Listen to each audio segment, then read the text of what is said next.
GearWebsites.com is your source for firearms-based playing cards and books. We also have mugs, shirts, and posters with designs that we've made live. Of course, we have patches. Every Friday is Free Patch Friday. We appreciate your support. Thank you for shopping at GearWebsites.com.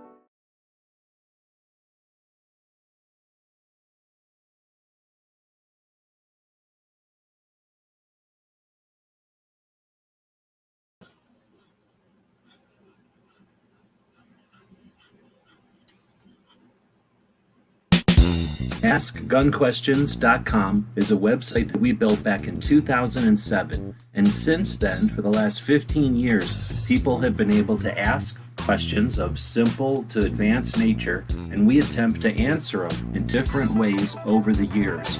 Join us now as we start a new series to answer gun questions. And welcome everybody to Ask Gun Questions, where we get together, well, normally with Clover and Tony. Tony's going to be here in a bit, he said, and Clover breaks through his computer into some soup, as far as we can tell. So whenever we don't get Clover, means we got to bring in a co-host, and he's got his sombrero going today, and I got him a set of horseshoes, so he's going to try on some horseshoes. He's on his feet. I don't know how you nail them on there, I guess. I'm not quite sure how to do this, but we'll get these on here somehow today. Okay, so otherwise, got gun questions coming on here. First off, anyone trivia? Anyone know what, he knows what it is, but anyone know what that is in the background? What's a scene from what situation in the background there? If this guy's too loud, we can put him down. So let me know if he's too loud, if he's too obnoxious. But we do have a co-host here today. Thanks to Mike White for saying hey to him. Looks like he's getting used to his sombrero.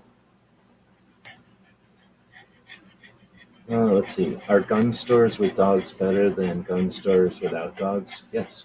Gun stores with dogs have customers who know that the store is legit. Okay, all right. They know that the store is legit, and they know that it's real, right? And it's not some fake corporate store. We'll let Tony answer this question. Welcome. Tony, the first question that came up is, are gun stores with dogs better than gun stores without dogs in your experience? Yeah, always. Any business with dogs is better than business without dogs. Yeah, that's a good point too. All right, I'm putting you down. I don't need a co-host anymore. I got a real co-host. Yeah. So he's super excited because it's hot out, and I think he thought I was going to stick these horseshoes in. So, but I don't care. I'm just not sorry. Let's see what we got going on today. Do you got anything to start off the show? Anything that happened this week that's interesting or good or bad? Well, we just came back. Did the diversity shoot at the Union Hill Gun Club, which was really great. Had a lot of young people this time. We had some teenage kids from different backgrounds, which is hilarious. We had little white kids that came in with their dad, which was awesome because that's the next generation. Stereotypical, white male. When we're talking demographics and how people try to categorize us, and I'm looking going, good, we need, 2A advocates regardless, every category. Right. Well, the other group of young men that came in were all Egyptian and Algerian, and between the ages of 18 and maybe 25. And this was like some of their second trip, some third, and then they brought some new guys with them to bring more into the fold. And we were talking about the politics side and how it's important for the younger generation to actually step in to not only advocacy, but understand local politics. And that's where they need to step up. And that's where they can actually count the most in local politics when people know you and where people know you.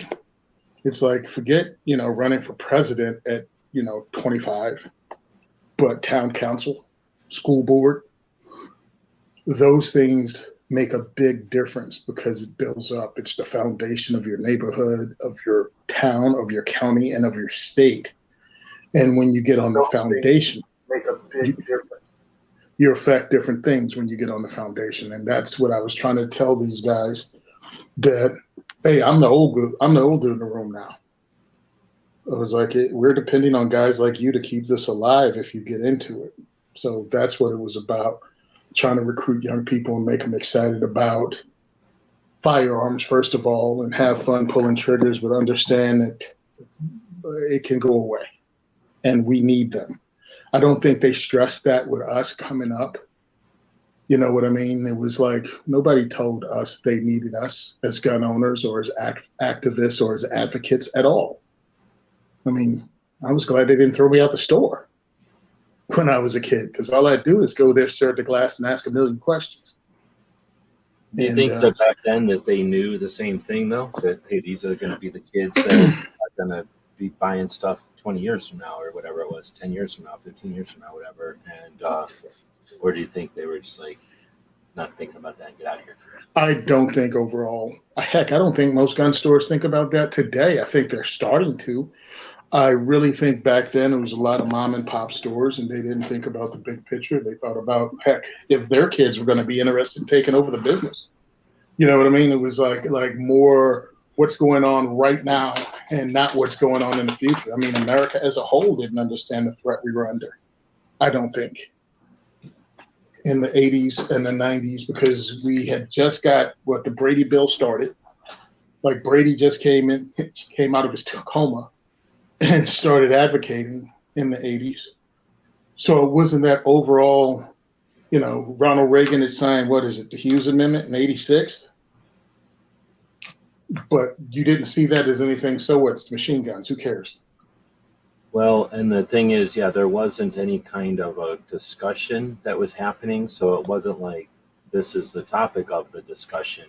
That was probably one of the, after 68, that was probably another thing, event that created the need for a discussion constantly so that we wouldn't be blindsided by these things in the future or now.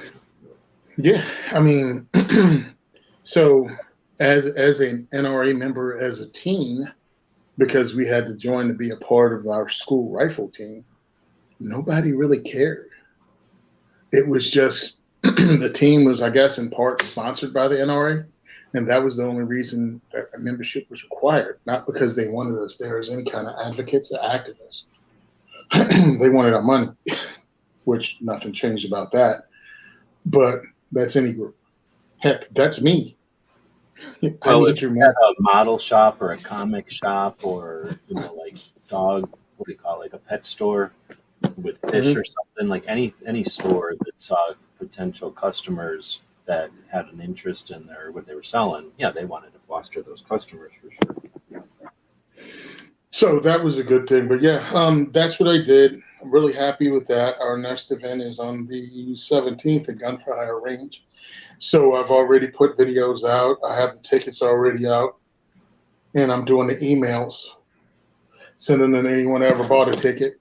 And I'm getting a pretty good rate of opening. Half the people open it. So 50% of them open the email that gets sent. Yeah. Right on.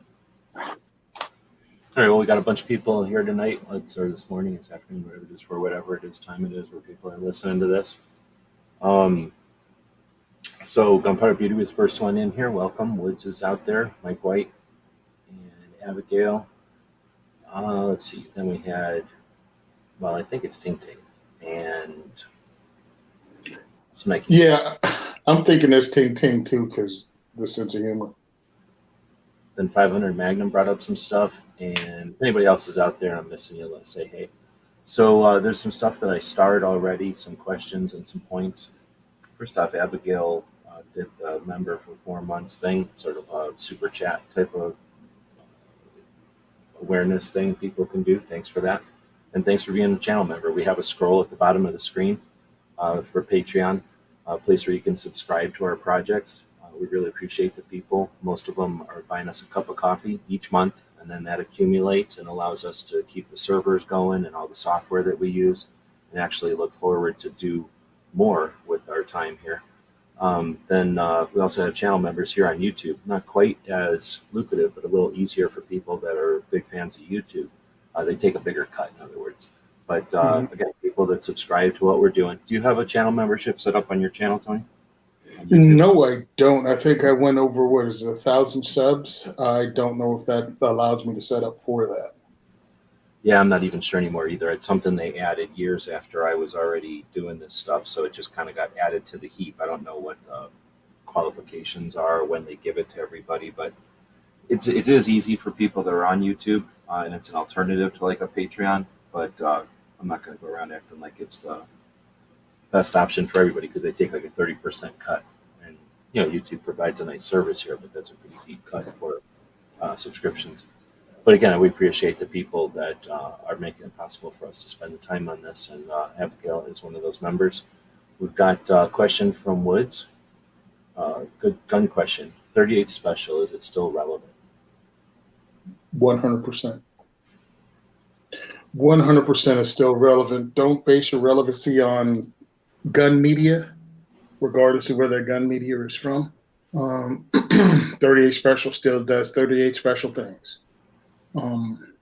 It was one of the most sold handgun and handgun caliber combos out there, and really it didn't start changing until mid 80s, early 90s, even in the press. And people still have them, and they're still relevant. They still sell them. Major manufacturers, Colt, Kimber, Ruger, Smith. Everybody makes a 357 38, and some just make straight 38s, even Rock Island Armory. So you got all price tiers and everything. So yeah, 38 is still relevant. It's just the newer generation of gun tubers, and even the people that the younger people that play video games, and that's how they get introduced to firearms. Not a lot of those in video games. Back in the day, it used to be on every television show, every cop show, every, bad guy that had a gun had a 38, snub nose. Street cops had a 4-inch barrel. And that just went away in the last, 30 years? I mean, not even, because really until 380s came along and the 9mm came in and knocked those out of the place, the little tiny 9mm that came along after the 380s became popular. I think it wasn't until the early 2000s that people finally said, okay, I'm not going to carry a tiny revolver in my pocket or on my ankle or on my hip or wherever it was, in my purse. True. So I think that they were the second gun, and they were the deep concealment up until the early mid-2000s, I guess, when, the early 2000s when we started to see some competition with the little 380s. And then it only took years for the little 380s to just get stomped on. And there was a little bit of a concern there, which, since we're talking about little 38 specials, there was right before the 380s came and hit the market with essentially the Kel-Tec P3AT. Yep, exactly. Tiny revolvers, and everybody tried to pile on the Kel-Tec train, and nobody gives respect to Kel-Tec for doing that, for being really the first successful commercial 380 revolver, pistol. But the what is it, a 327 H&R Magnum tried to come around, and it was to give a J-frame 6 shots of a little bit stronger, a little bit more narrow, but like a mini 357 in the size of a 38, right? And that was like, oh, you get another round, and you still got your wheel gun that we're all accustomed to. But then the 380s came around, and then those little tiny 9mm had to ruin it for everybody, and they decided the shield, to push into everybody, to sneak their way into everybody's pocket. To steal their way into everybody's pocket away from the revolvers. But yeah, that's when I think what happened is the 327 came along and kind of challenged the 38 Special. So now revolvers didn't even know what caliber to be in. And it's not like 327 stayed around. It was a flash in the pan concept. But as far as calibers go in the long term, right? I mean, it's still around technically, but it was really a contender there for about a minute. And then 380 said, hold my coffee, and then 9mm came in and ruined it for everybody. But I think now it's just people that want that are under. I think that the 38 to answer the big question, I think the 38 has a place because there's still people that understand that a pistol can't work when there's somebody laying on top of you. And some people have a concern of needing their firearm when there's somebody laying on top of them. Like, I'm a big dude. I realistically don't think I'm going to be in too many situations where somebody's laying on top of me when I need to use lethal force. But other people could have that scenario, more potential. And dooming them to a pistol that needs to have a reciprocating slide in order to shoot more than once or even once, I don't understand that theory. So I think 38 Super is definitely here to stay because it's a capable round that it can be a smaller gun than the 357 and can work when it's literally being jammed into the bad guy's rib cage and pulling the trigger. I believe, I 100% believe that. Also, as someone that trains and introduces people of different ages, like I think I have a pretty good spread when it comes to people that I deal with. There are a lot of people that do not trust something without a safety unless it's a revolver. And a significant portion of the firearms that the mass gun marketing media pushes is striker-fired firearms without a safety, and definitely semi-autos. So yeah, definitely still out there. It's not where it used to be, but it's still out there. I just started thinking about what Korth, Nighthawk Customs just hooked up with Korth. Beretta, I think, hooked up with Manchurian, and they're going to start shipping guns, those French revolvers over, French 357 38s. I'm combining the two because I still believe 38 specials out of a 357 Magnum make a lot of sense for a lot of people, especially when you got a hot 38 with like a 158 grain. Doesn't kick as much, softer shooting, and still 38 as a training round is going to be out there because not many people want to, especially when you have a smaller framed 357, wants to launch full body 357s out of them to train with. So that 38 is always going to be there as long as the 357 is there.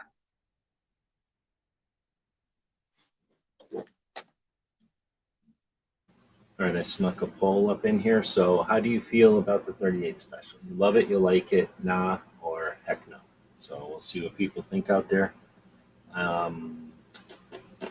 Next one will be kind of going towards gun shops here. So Woods is saying, sad news here. Mary Pistols and Brown Box Ammo. And Brown Box Ammo Guy both closed yesterday as a result of the assault weapons ban that passed recently in Washington State. Mm-hmm. So that's a statement, I guess, and that's sad to hear. But then he says, thoughts on tactics antis used to close gun stores, mostly the ones non-gunners wouldn't think are directly targeting independent gun stores. That again falls down to your local politics. I mean, that's one way it's going to have to change. Not a lot of people want to hear that because they want the television 30-minute, your problem is solved answer. Like you can magically make a phone call, and if enough people do it, these people change their mind. And I think you need a combination of phone calls. You need a combination of letter writing, people actually showing up in person to town hall meetings, and to put the fear of not being reelected in some of these people that pass laws like this. I mean, it's easy to say you're a patriot and not do anything. When you look at what the Patriots did, when you look at what the founders did, they risked everything to not only protest, to not only sign stuff, they risked everything, including their lives and their futures, to win this country.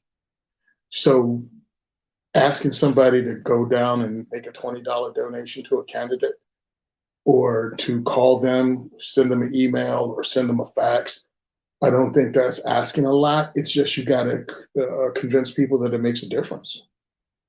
And I think that's the hard part because you have so many people telling you it doesn't make a difference because it's local. It doesn't make a difference because No one listens to you. I'm like, you have to do more than just talk. You got to actually show up. And I think that'll make a difference on the local level. And that would make a difference on the state level too. Because some of it's even, or sheriff's officer saying, the local sheriff goes, yeah, this is unconstitutional. We're not enforcing it. I mean, it could be who you elect as sheriff that's important. Who you put on a town or city council is important. And those are much smaller elections that can be easily, the Overton window, like we like to use, could be easily shifted, or who gets elected can be easily changed comparatively to trying to, change a national election. So that's sort of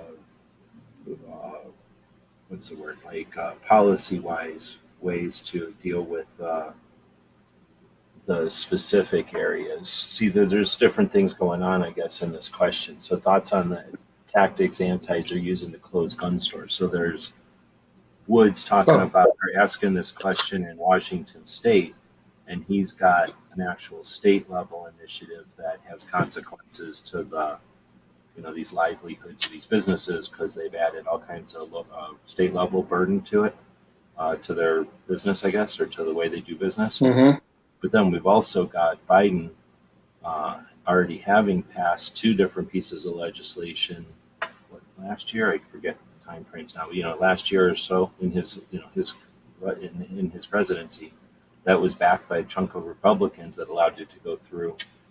Just before they almost got the assault weapons ban, again backed by a bunch of Republicans, and so there's some politics side to it, but I think that there's also the element that the reason this can keep going on and the reason that they're able to switch their tactics at all is because there's still an underlying lack of awareness of the reality of firearms, the reality of the idea that, again, the antis, the people who would suggest that it's just the property, just one type of property, really, just this one type of property, guns, are what's responsible for societal issues.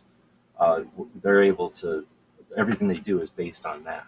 And I'm going to get back to that even if it's a fight at the local level or the national level, I think that one thing that I see that hasn't been addressed is education, awareness, whatever you want to call it. So, what do we do individually? Go to gun stores, figure out what their gun stores in your area are all about, because you're going to find gun shops that are there for AR-15. Some of them are there for concealed carry stuff mostly. Some of them are there, like I'm in Tucson. Some of them are here for guns, like cowboy guns. And then when you say cowboy guns, there's people that shoot single action games, like the new modern stuff, and they want like modified modern guns that they don't want to ruin and that shoot better than old ones, more safe or more fast or something than the old actual guns. But then those same people and then others collect the old guns. So there's cowboy guns that are literally historic. And then you get people that just want to own the guns from movies and stuff. That's valid. They want to have like Dirty Harry's gun or the gun from Tombstone or whatever, the guns from Heat or something. And all these different things. So go to these gun shops, figure out what their thing is, what they offer, so that you're just more capable when you're having conversations. If you really want to step it up a notch, go to the range and start to be that mortar between bricks. That everybody's voice matters because we all have our individual perspective on things, and we all have our individual reach, and we all have the time that we have, and we all have our place that we can reach to from, right? So it doesn't do us any good if we've got those rings from the Olympics, and 3 of them are over here and 7 of them are over there. I think there's 5. So, 3 of them over here and 2 of them over here. They need to be close enough to each other that they all link. So sometimes you can find yourself in a place where there is a missing link, and perhaps you can be a valuable strand or link or whatever you want to call, like, something that spans the divide between either 2 communities or 2 groups of people, or maybe it's between, in this case, a gun shop and a shooting sport. Maybe you go hang out and your thing is to go to gun shows and go to the different shoots and to, I don't know, hang out with reloaders, whatever it is you might be doing in your journey of being a firearms owner and shooter. and you figure out that, hey, this match needs a sponsor, and this gun shop needs to get the word out, and they offer the same kind of stuff, or something. Consider like boots on the ground can be just some of that facilitating stuff, making it known, even if it's just introducing them in Instagram or something. So I think that one of the tactics we can, or one of the ways that we can defend against these tactics are to create awareness.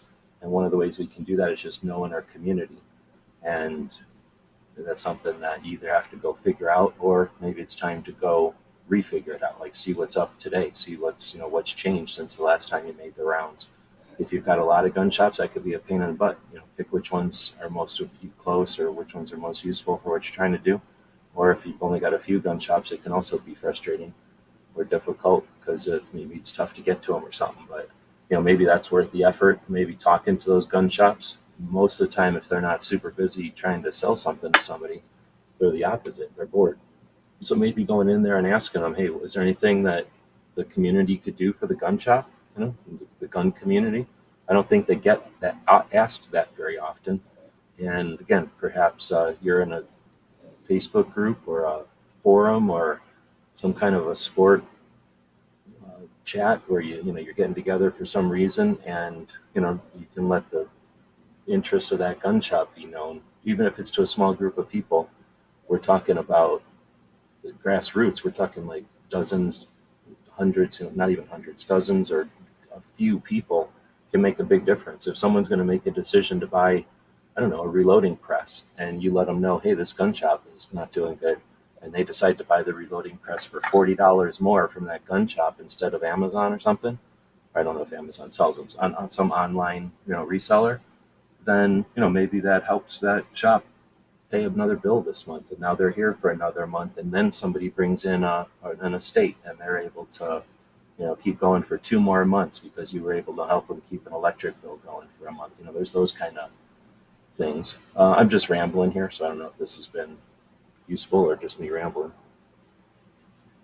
But it is a tough one. There's a lot to it, and they're definitely insidious. Is that the right word? They're working against us, to like termites. They're working against our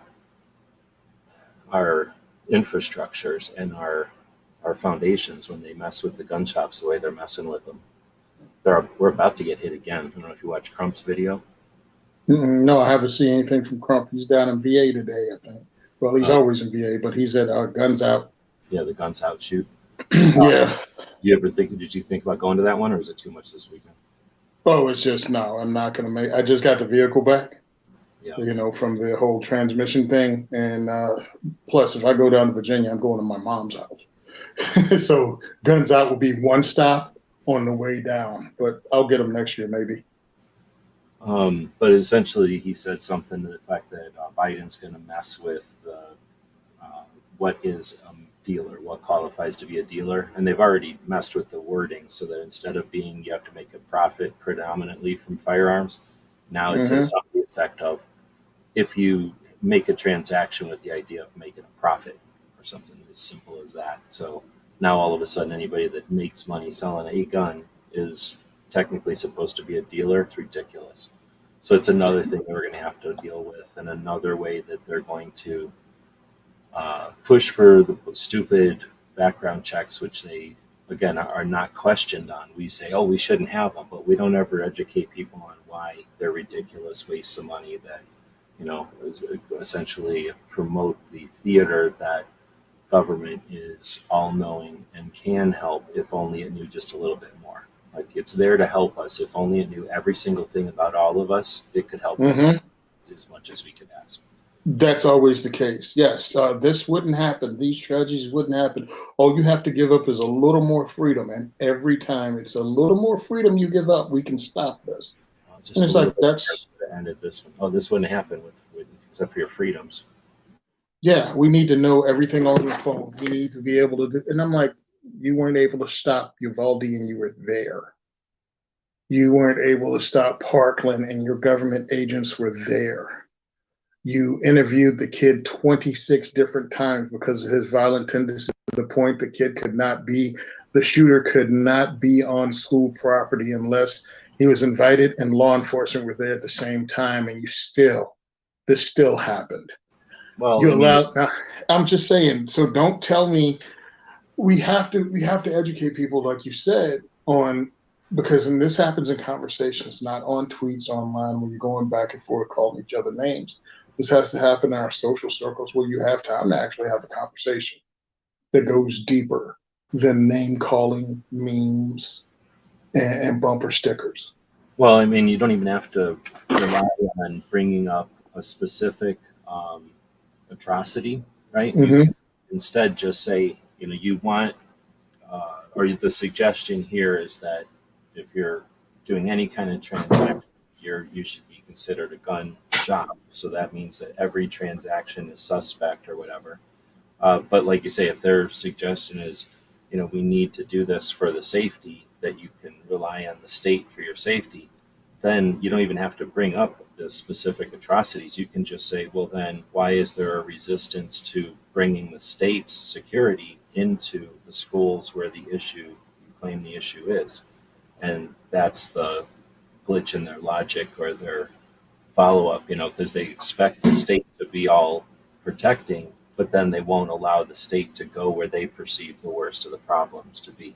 And it's, that's one of the glitches. The media needs the gun free kill zones to, uh, create the target, because the media is afraid of the narrative. In order to get infamous, here's what you need to do in 2023.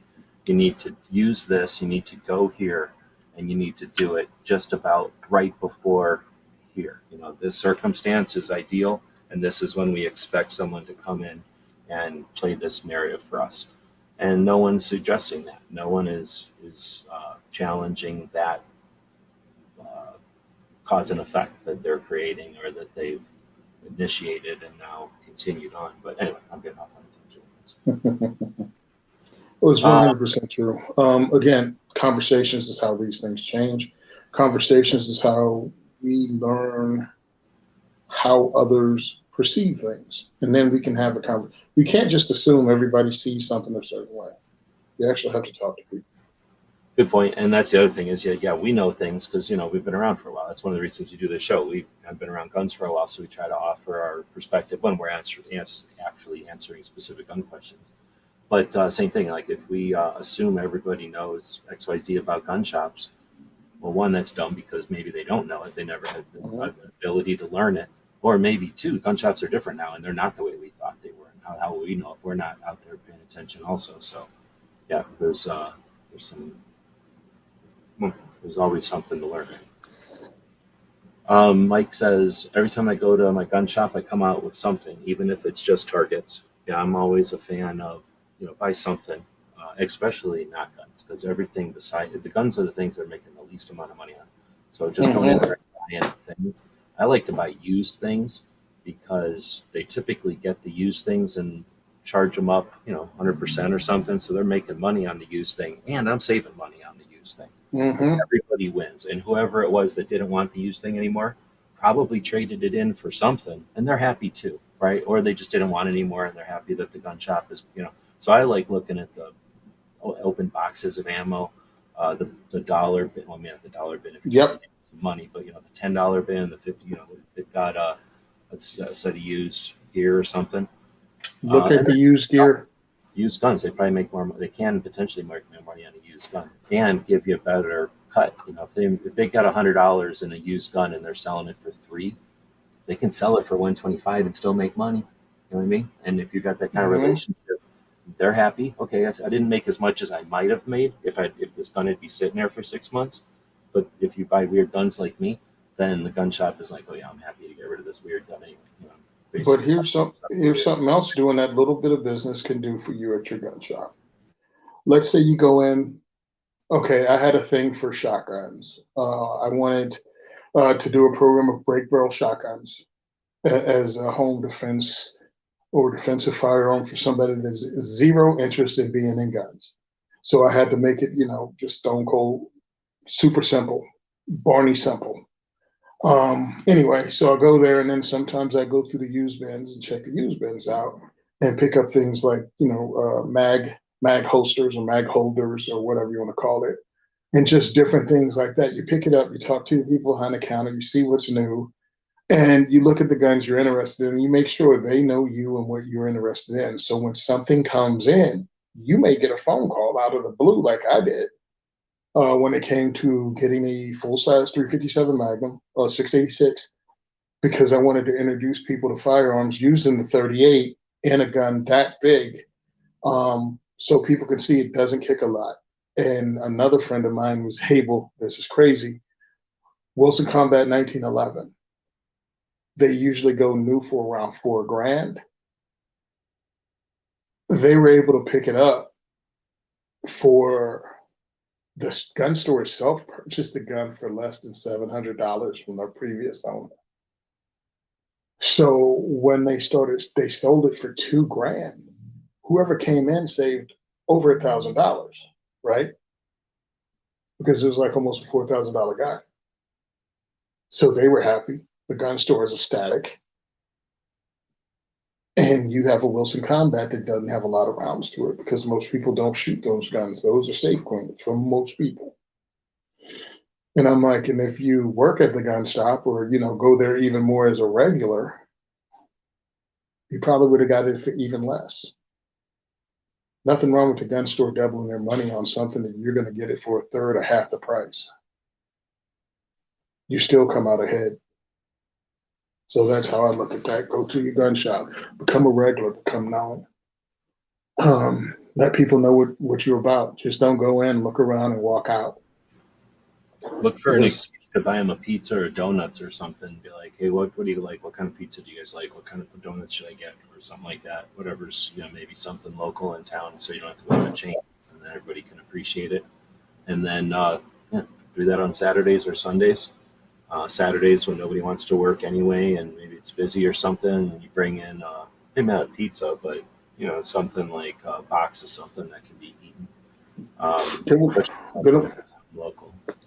Yeah, get one of those box coffee things if the Dunkin' Donuts does, if these guys are coffee drinkers or ladies, whoever works there. Yeah, exactly.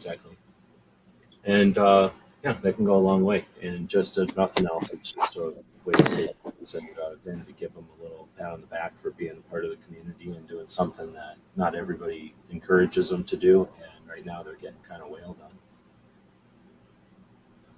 All right, so moving away from gun shops, I guess, a great topic though. Unfortunately for a bad reason, but a good topic. But 500 Magnum is saying I was mistaken. I thought the Undetectable Firearms Act was a done deal. Looks like we still might have a chance to stop. Please call your reps. So I forgot about this one was going through it. I assume because of what I heard that it was already done also. But if it has not yet gone through, this is again an opportunity that I will be pissed at. I already am pissed, but I would be even more pissed at the national level organizations if they're allowing this opportunity. Complaining about the Undetectable Firearms Act versus a massive awareness campaign of what 3D printing is all about and the potential. A ban on homemade firearms is a ban on innovation. It's a ban on just entrepreneurialism or creativity. It's ridiculous. It's a ban on capitalism. So the idea that it's bad for people to develop things or that only certain people should be able to develop things and only certain knowledge is available to the public and only certain knowledge should be able to be, that's scary stuff.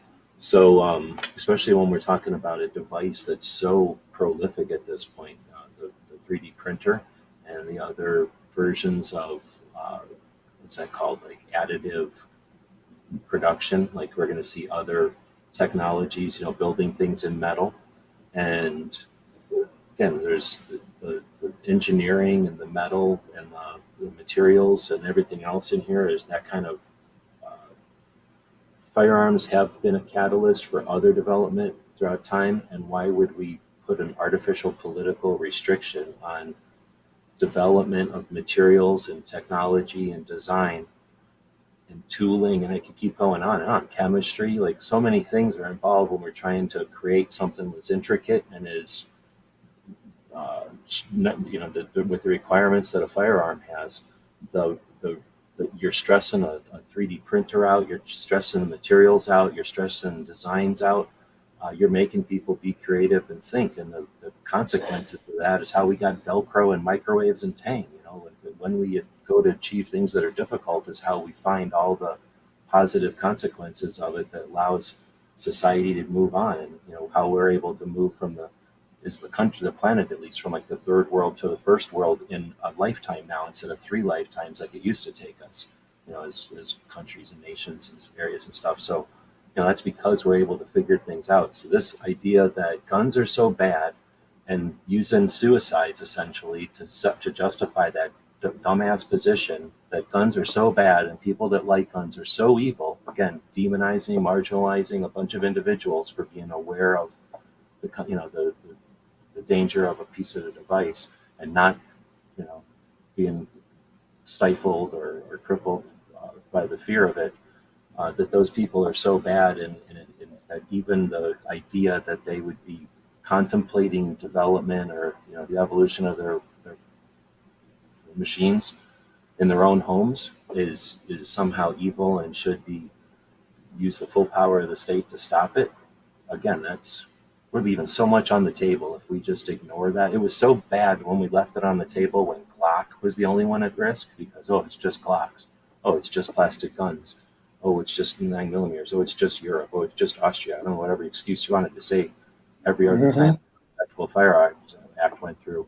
But now, I don't even know if people are aware of what 3D printing, the potential of that is. But go look at Star Trek. Do you want the government to be in charge of replicators, or do you want, everybody to be in charge of replicators? That's essentially what we're talking about. You can't replicate these particular things, so therefore you can't replicate. That's what this law is saying. So anyway, I think this is something that should be rallying a bunch of people together. Not every single gun owner has to be involved, but every single gun owner that has any interest in any of the things that we're touching here would be enough to make this a squeaky wheel that they would know to never touch again, and would start teaching representatives what their boundaries are. And one of their boundaries is anything that touches us, right? Anything that touches our technology. But I hope that that's the case. And if it is, then, again, we have an opportunity here to educate each other, the masses, legislators, that just because someone can make a gun at home is not dangerous. Criminals can make guns at home right now, and it's just as dangerous as it was yesterday or it will be tomorrow. And that danger is perceived, not reality. Yeah, there are very very few criminals running around 3D printing entire firearms. When you look at one, and it helps that if we educate ourselves. There's a huge increase in ghost guns, says the authorities, because they've changed the definition of ghost gun from what initially started as homemade firearms with their own, made without serial numbers. Very few of those. So they changed it to anything that had its serial number defiled in any way, all of a sudden became ghost guns.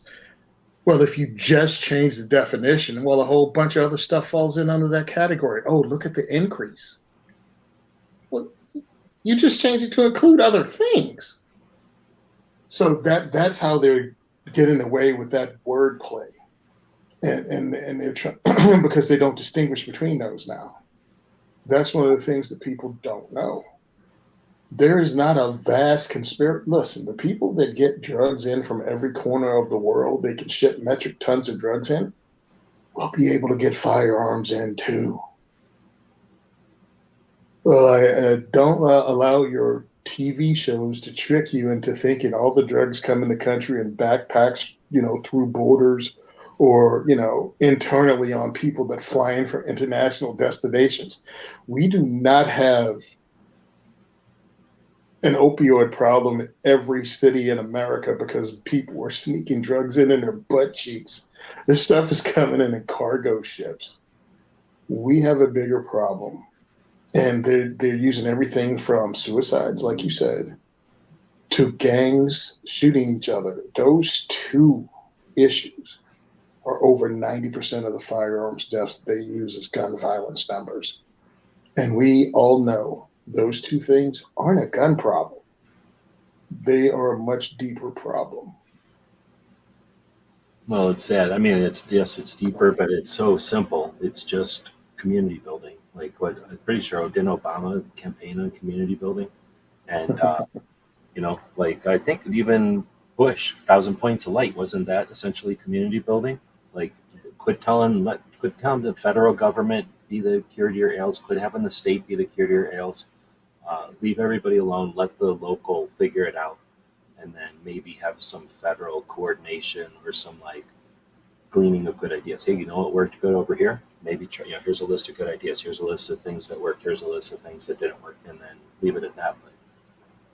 Anyway, I guess we're getting into politics, but I agree. It's just there's issues that either policy is created or that they feel they can't. Well, they probably feel what's the word? Unempowered to do anything about it because they're not capable, right? They're not ambitious to cure the real issues, and they're not able. Um, Maybe that's part of it, and so they figure, instead of fixing the issue, let's paint over uh, the results. Let's paint over the rust and not deal with the reason for the rust. Yeah, well, that painting over the rest is fine if it doesn't include snatching our rights away, and that's the lie they keep telling all of us. And it's like, yeah, no. Well, that's a good point. Honestly, we're only thinking about this because the paint is getting on our rights. But how Hmm. many times? And this isn't like just because of one community. This is all the problem. No, fuck all that. This is a whole bunch of issues, and probably because nothing else is touching on our rights, we don't even think about all the places that paint stuff over, which are all contributing to the issue. I know a lot of people say like, "Oh, keep them in jail." But keep fucking who in jail? And what the fuck? Jails aren't magic like Oh my plus God. movie or something. Like we have more people in jail now than any other country except Saudi Arabia or some shit, which is nothing to be proud of. And I'm not saying don't keep them in jail. I'm just saying like that's certainly not an answer. It might be different. I don't know. You've got more experience than me. Like if we took all the marijuana drug type of stuff that's nonviolent out of there, I have no idea if that's like 60% of the people in jail or if that's 10% of the people in jail. But like, Non-violent drug charges are a significant part of the jail population. but And it's not and like if that's we just could magically pull them out, put the violent people in, everything would be good. Because I think there's still a lot of violent people potentially. well, it's a lot of violence associated with the drug business and the drug trade. And you can't separate the two. I mean, doing what I do, I've worked with dudes that were enforcers. He called himself a bodyguard, but they were enforcers for drug dealers. Another one was him and his friend were just getting high and had a crazy thought. Let's see what it's like to kill somebody because I'm high. Oh shit! And he did. And That's fentanyl high though. That's not like no, this was before fentanyl. This was just hanging out, being drunk, and being high. oh And shit. oh yeah, it was a whole. It was interesting the connection that was made because the kid that did it. I just started locksmithing. Just moved to Jersey, and if you're from out of state, especially you're not from like a city, you hear about Jersey, you think it's just crime riddled. So I did. So I came strapped with my 1911, two world wars. So I came and I brought that on jobs with me. I kept it in my vehicle. Well, it came in my vehicle when I went on jobs. 100% illegal, but I didn't care because they had a crime problem here. And in Jersey, they had, because I showed up in 93, January of 93, excuse me, November of 93, but January of 94, Camden, New Jersey had a person killed minimum every single day of the week, pretty much for the first month of the year. And that would be on the radio. And then this kid killed a pizza shop owner and and the pizza shop owner's best friend. And when you say it, most of us think pizza shop owner, 40-something-year-old guy. No, this kid was 27 years old, had worked in pizza shops his whole life since he was a kid, scraped his money together, and opened his own shop as a 26-year-old. Got his best friend to come in with him and help him deliver. They got a call from the person that would be this inmate eventually. Said, yeah, we'd like the pizza delivered to this address. Well, the young man that owned the shop knew the area and was like, that sounds sketchy. I'll go with you to deliver this pizza. And the criminals ambushed him there and killed them both. And that was the radio story I heard that guaranteed as a service worker that I was carrying every day. And fast forward X number of years, I'm working in the shop and I get introduced to him. And I tell him that story that he was the reason I was carrying. He was like, dude, I was high and I didn't know what I was doing. If you would have had a gun and I showed up, you'd have got me. Because really, I was totally out of my mind. Don't even know what I was doing. And it's very rare somebody who does the job I do that I get to talk to the bad guy. You know what I mean? As a defensive firearms instructor and a defensive instructor, to talk to somebody that actually pretty much got me to carry every day and to hear his side of it. And just to let you know, he'd probably be getting out soon. So he did from this time. He was. If you're talking about it, he was what, a kid, 16? He was 17, 16, 17 in 93. And he's working and getting out now. Look, without the drugs, and again, with maturity, dude's in his 40s, understand he totally destroyed his own life, became saved, if you want to believe it or not. That's up to you. Actually, it's not up to you, but it's up to you if you believe it. But became saved, Christian, whole thing, and learned a trade. Learned a trade that he's doing in prison, and that has applications on the outside world. So I have no idea whether he'll get out or not, but that's where he's on his way to. But that's neither here nor there. What we're talking about was drugs and the influence and things like that on how many inmates are there. Some are there for selling. Some are there like him. He got high and did something stupid while he was high. Some do crazy things for drug money. So anyway, that's a drug problem. It's way deeper than just a gun problem. So then that's interesting though, because it's the time frame. I mean, obviously the actions and the consequences there's no way to repay that. You've killed people, right? And you've killed young people that were promising, and it's horrible. And so we either are a country or a people, we do anything bad, and then we've decided it. Now you're dead, right? And then every time we're wrong, we just go around killing people also, which I'm not a big fan of. Or we let people pay, right? And then, so I guess what I'm going to say is, it's, as you were describing that, I'm thinking 16-year-old kid, one time making a dumbass. I mean, how many dumbass things you do when you're 16? Obviously not things that end people's lives, but you do dumbass things when you're 16, because it's how you learn not to do dumbass things, right? But so somebody decides to do something horrible like that, and they're not like evil. If they're not broke, I mean, if they're broke and they're like, oh, I don't care, I'll do it again. You know, I don't care. If they're weird, if they're broke, that's different. But if it's just oh man, what do we do? 16 years later or whatever, 20 something years later, and don't think that person is saved. Well, they're either in jail, broke, and they're just killing each other and doing weird things, which I think anyone would know if you're in there with them, right? Or the people watching them, right? If they've actually done their what do you want to say? Like, serve their time, I guess the way to say it. I think that person has all the right in the world to get the hell out of there and prove themselves to get the fuck out of there, so that they can probably be, I can imagine that person would have a lot of interest in the rest of their life, making sure that some other little kid didn't follow that dumbass path, right? And they have some potential there for some real reach and some real ability to get out there.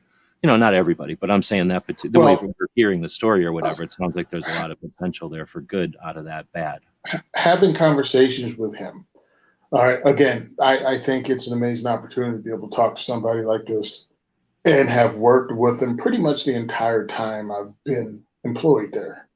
So a decade and a half. Dude's been there 30 years. He's been locked up for 30 years from the time he was 17 until now. So the guy's coming up on 50. He's in really good shape. You know what I mean? Thin guy. But he's looking forward to getting out eventually. He thinks he can see the exit door. So I've had conversations with him And so is my partner. My partner was better at it. My partner was like, why don't you take some of these like alcohol treatment classes and other things so when you go up for parole, they can see you took these classes? And he was like, no. He was like, I was an alcoholic and I'm not going to be admit, to having an alcohol problem. He's like, I didn't. I was hanging out with somebody I just met 2 days earlier, getting high and doing drugs. And an intrusive thought popped in my head that we both ran with. I'm doing my time, but I'm going to do it my way. And that's what he did. I mean, prison choir, the whole thing. So you can either believe he's rehabilitated or you don't believe he's rehabilitated. But how long do you keep a dude who made a mistake actually committed a horrible crime when he was a child? How long do you pay for it? How many lessons do you teach? I mean, you could keep him locked up for the rest of his life. We have guys that are done horrific things that should be locked up, should never breathe free air. And then you got this dude. Do you measure them the same? Yeah, exactly. I don't know what the measurements are, but I definitely think there should be measurements for each case. So then the big question is, this guy does whatever he needs to do to. I'm assuming there's a parole board just from the movies and shit. Yeah. Assuming he does everything he needs to do and he gets out. Does he get his gun rights back? And I don't know what happens, but I'm saying, do you think he should get his gun rights back or have to prove it somehow for some probation period or never? Well, either you're free or you aren't if you did your time. Either you're free or you aren't. So I think you should get your rights back. Some people go, if you committed a violent crime, you shouldn't get your rights back. Hey, that's neither here nor there. I just fall back on the Bruin thing. What was the rule back in 1879? I mean, if I'm going to use it to be able to carry, constitutional carry, then we're going to have to use it across the board, or we're going to be the hypocrites too. Yeah, I think that guy needs to be able to, because he's probably not going to get out and then move to a nice neighborhood. He's going to get out and have to deal with whatever he can deal with as he's working his way up. And yeah, you have a 30-year gap in your work record there, bud, that you're going to have to explain to somebody, and a lot of people don't want that. Luckily, the job he qualifies for, it's a skilled but manual labor job. You know what I mean? And we're short on those across the nation. But he'll be in demand. But I'm just saying he'll take some time before he's got money to get to a good neighborhood. So I think he should have the ability to defend himself and his stuff, as he's out and doing his thing. Again, it's not broken people that are twisted and haven't proven themselves done, doing whatever they need to do to get out. Yeah, I mean, I had to check myself with the guy. There was a few of them that were locked up that you have conversations with, and you're like, whoa. But then you have to understand, the guy you're meeting now is not the person that committed that crime. High, drunk, impassioned, inflamed, whatever you want to call it. Not the same person. This is a person that just woke up this morning, had breakfast, and came to work with you. You know what I mean? In the prison. Because we have maintenance guys in the prison that are inmates. I don't think most people even know that. They see the TV shows and see people making drivers, what do you call it? License plates or doing laundry. But no, they're dudes that actually have skills, plumbers, electricians, things like that are inmates. They learn that trade in prison. But then they're doing home ec classes and it's just in-house, or do they then go out and do? No, they don't go out in the world. They do the work in the prison. But my thing is, they do that work in the prison. They can't earn. I don't think they earn a license there, but they do the work and they can when they get out. Yeah, and then they're competent. So if they're on a job site, they know something about what's going on, and it's not I'm an ex-con and I know how to figure all this shit out, and all that. Yeah, I can imagine it's helpful. Plus, it gives you something to do while you're in there instead of going nuts, right? I mean, that is important for a lot of people. A lot of it is crazy the things you assume before you go to work in a prison. Because I'm a hardcore, do the time, do the crime. I'll be crying. This is what you did. Now firearms, laws, I feel that are just victimless crimes because you're carrying that's horse crap. But I'm talking about you kill somebody, but you did it, dude. You got to do your time. Then when I get in there, you understand there's a whole bunch of circumstances and everything is not black and white. And then there's some people who went, man, I messed up so bad. All right, this is funny to me. Maybe it's a messed up situation, but one of the guys in there was a cook. Like he ran a restaurant. He was a chef. It was his restaurant. Now he's in the prison making food for inmates on a unit. My partner and I meet him, and you can have conversations. And finally, my partner asked, "What are you down for?" And he said, "I killed my mother-in-law." And my partner went, "Wow, this time in, I mean, how long you been down?" And he was like, I've been locked up for 20 years. He said, "I'll probably never get out of here." I was like, "Do you regret?" He said, "Do you regret doing it?" And he's like, "Nah, not at all. But you'd have to know the bitch." He said, "You'd have to know her to understand." I'm like, wow, that's a dude that's doing his time gladly. And when you think, yeah, you think somebody's going to be sitting there regretting every moment of it. And this guy was like, "Nah, not at all." And I'm just sitting there looking at him like, this is nice, funny, jovial dude who just said he took his wife's mom out and he doesn't regret it in the least bit. And I'm like, well, that changes your attitude about like what some of these, like you think everybody's in there going into their cell at the end of the day, staring at the wall. You know what I mean? Going, man, I made it hard. No, not at all. Yeah, like regretting it and yeah, like every second of it and stuff. Yeah, watching It's a Wonderful Life and having a tear run down the corner of his eye because he'll never. It's like, no, not at all. And I'm like, holy crap! Like the stuff like that happens to make you go, man. The TV shows and the movies, they're real simple with what this is. You know, with their moral thing. Either it's all good or all bad. You know what I mean? It's some injustice or it isn't, and it's like, nah, it goes between everything. One of the guys I work with killed his mom and his stepdad because he spent about $25,000 of their money that he stole while they were on vacation for 2 weeks on weed and was afraid of what they were going to do. So when they came home, he killed them. Holy crap. Like, bro, but like you could have just paid him back. It was your mom, bro. And of course, he was like, I was stupid.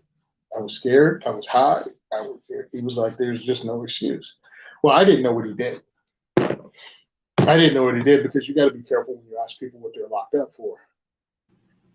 So you approach it a certain way. And he was like, I said, "Do you regret what you did? And if given a chance to do it over, would you do what you did?" Now, again, this is not knowing. And he looked at me, he went, "Hell no, I wouldn't do it again." And he was like, okay. It's interesting because again, a lot of us there's mistakes and like just being whatever. We're getting on all kinds of topics, but yeah, there's certain things that you can't take back, and when there's more than one or multiple people involved, you don't get to just be like, "Oh, my bad." Well, I think it's good for some of us because, again, we have a lot of gun people here, the firearms instructors, they're advocates and everything. But I think a lot of us don't ever come in touch with the real criminals we're telling people to be aware of, the criminals that we're getting blamed for their crimes. You know what I mean? Like many of us will never have these conversations that I have the ability to have on a daily basis. And it will, it doesn't make a difference if they're at your house at midnight, hey, double tap. You know what I mean? Shoot for cinemax, do whatever you have to do to save your life and the people that you love. But when it comes to understanding him, I think with Dr. William April, he was not only an instructor, but he would talk about the mentality of criminals because he worked in the system also, in corrections also, to learn like these people's thought process, like even how they get the firearms, what they think about armed citizens. I've asked all those questions, and criminals are terrified of citizens that are able to freaking protect themselves because we don't have the same rules as police do. I don't have to tell you freeze, put your hands up, and take you into custody. You know what I mean? I have to defend me and mine. And pretty much if they're no longer with us and nothing's on video, the story that gets told by me is probably going to be the one that's accepted as fact. and they're aware of that. They don't want armed resistance. Yeah, they know that, right? Like they know that everything about it is they're in the wrong, and they're going to just be seen as the dead bad guy. Yeah, they're going to be the dead bad guy, but they also understand if they take off, again, it ain't our job to arrest these guys. So if they take off, they know they'll get away. The reason many of them open fire on the police is because they know the cops are going to chase them. So you're in for a penny, in for a pound. With us, you jump back out that window. I don't care where you go. You know what I mean? If I tell you to get out of my house and I'm pointing a firearm at you and got the flashlight on you, get out. You jump back out, bye. I do not care where you're at. And they know that. But yeah, they do not want armed resistance at all.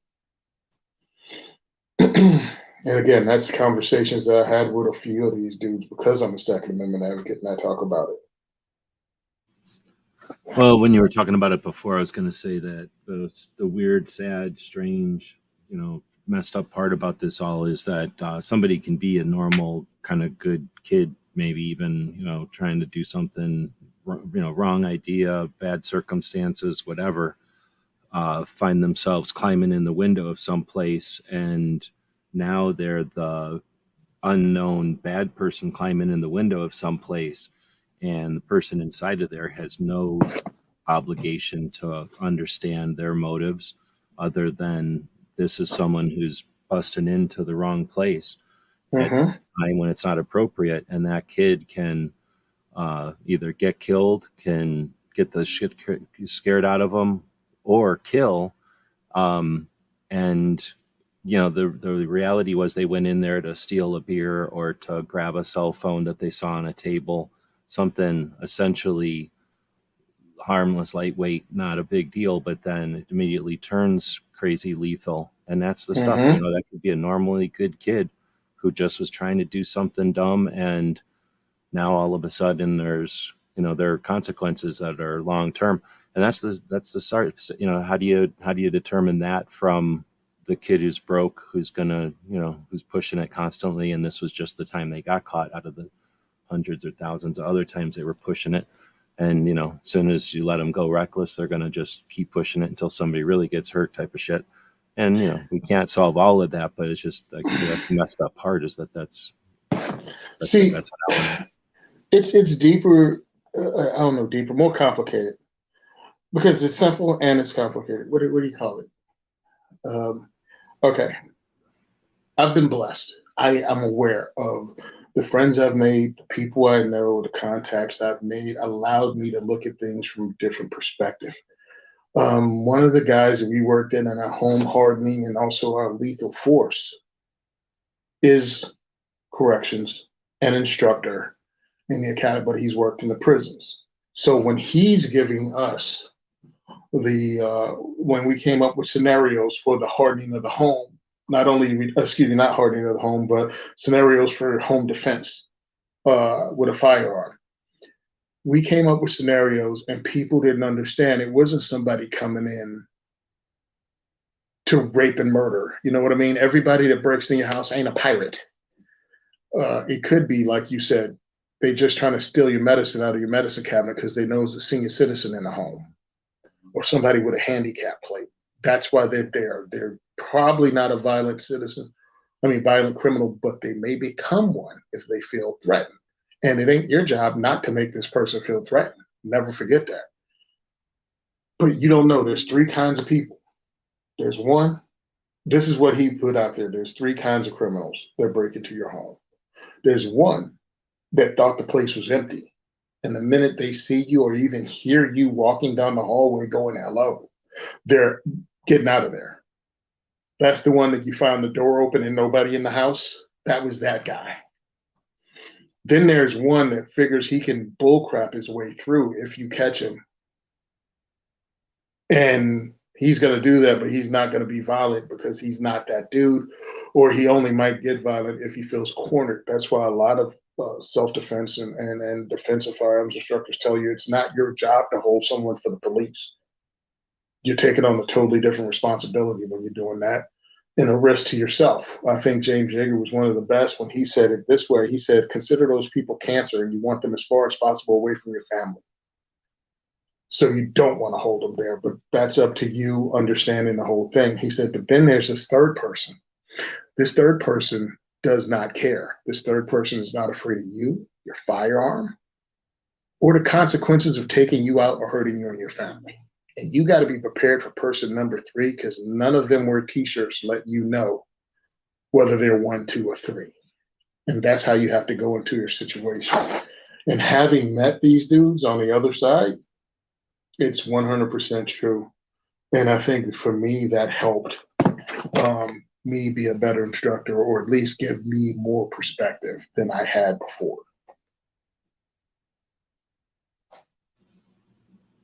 Who's the doctor you said was doing the research? Is that new, or was Dr. that William April? He was around for a while. He passed away actually right before he came to Jersey. I was actually talking to him, and he was due to come in. Yeah, Dr. William April. He actually wrote books. You could still find his stuff on YouTube. It's really, really worth looking at. Okay, yeah, that would be pretty cool. I wonder if G23 has seen that stuff. So then, because he's into that topic for sure for his shows. Woods is I'm switching the topics now. We've got a poll going though. Should ex-felons get their gun owners' rights back? Either yes, but only the non-violent ex-felons, and then not sure and no way. So right now the votes are going towards yes, which is interesting. I think this is, even though it's kind of became the topic kind of from just organically here as we're chatting, I think this one would be an interesting conversation again, maybe for G23 to take on if he's listening out there, because he likes again this topic. But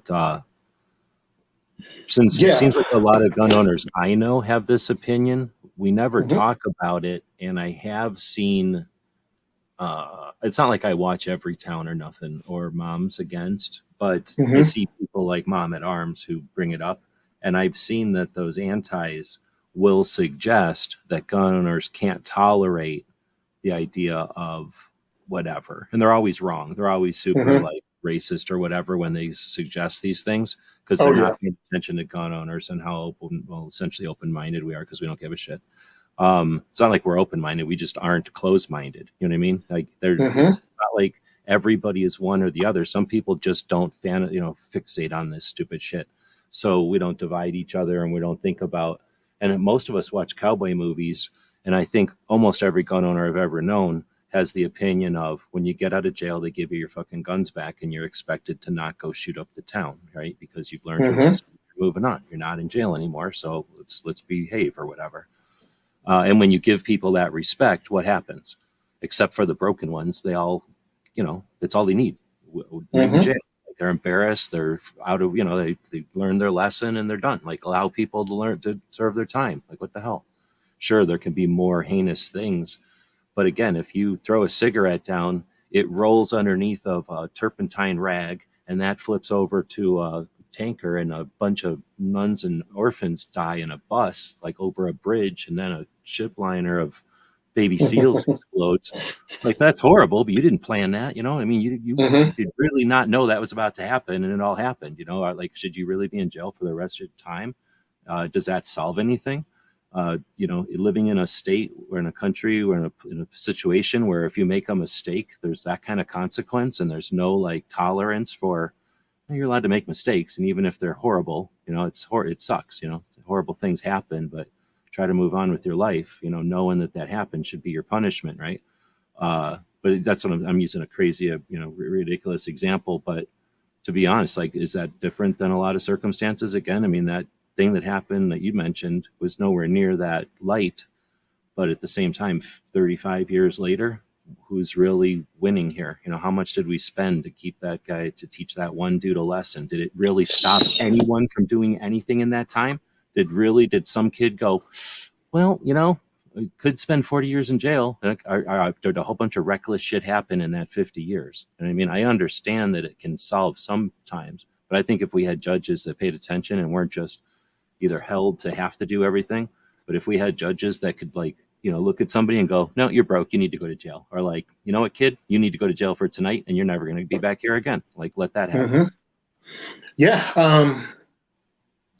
Dude, we had, and Each one is individual. And I think one of the issues we have to face as a free nation, as a nation that has the laws we do, or at least the foundation that we do, is do we really mean it?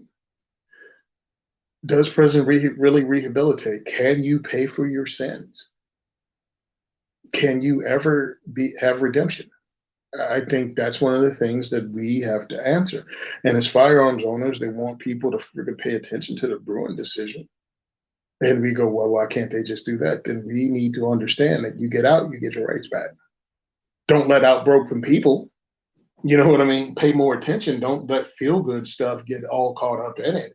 And pay attention to what these dudes do when they're in. I think that's a lot of things that, again, it's some of the stuff you don't know if you're not inside. You don't know if you don't have this relationship. And it's not like I know everything. I'm talking about stuff I pick up on a periphery while doing my job.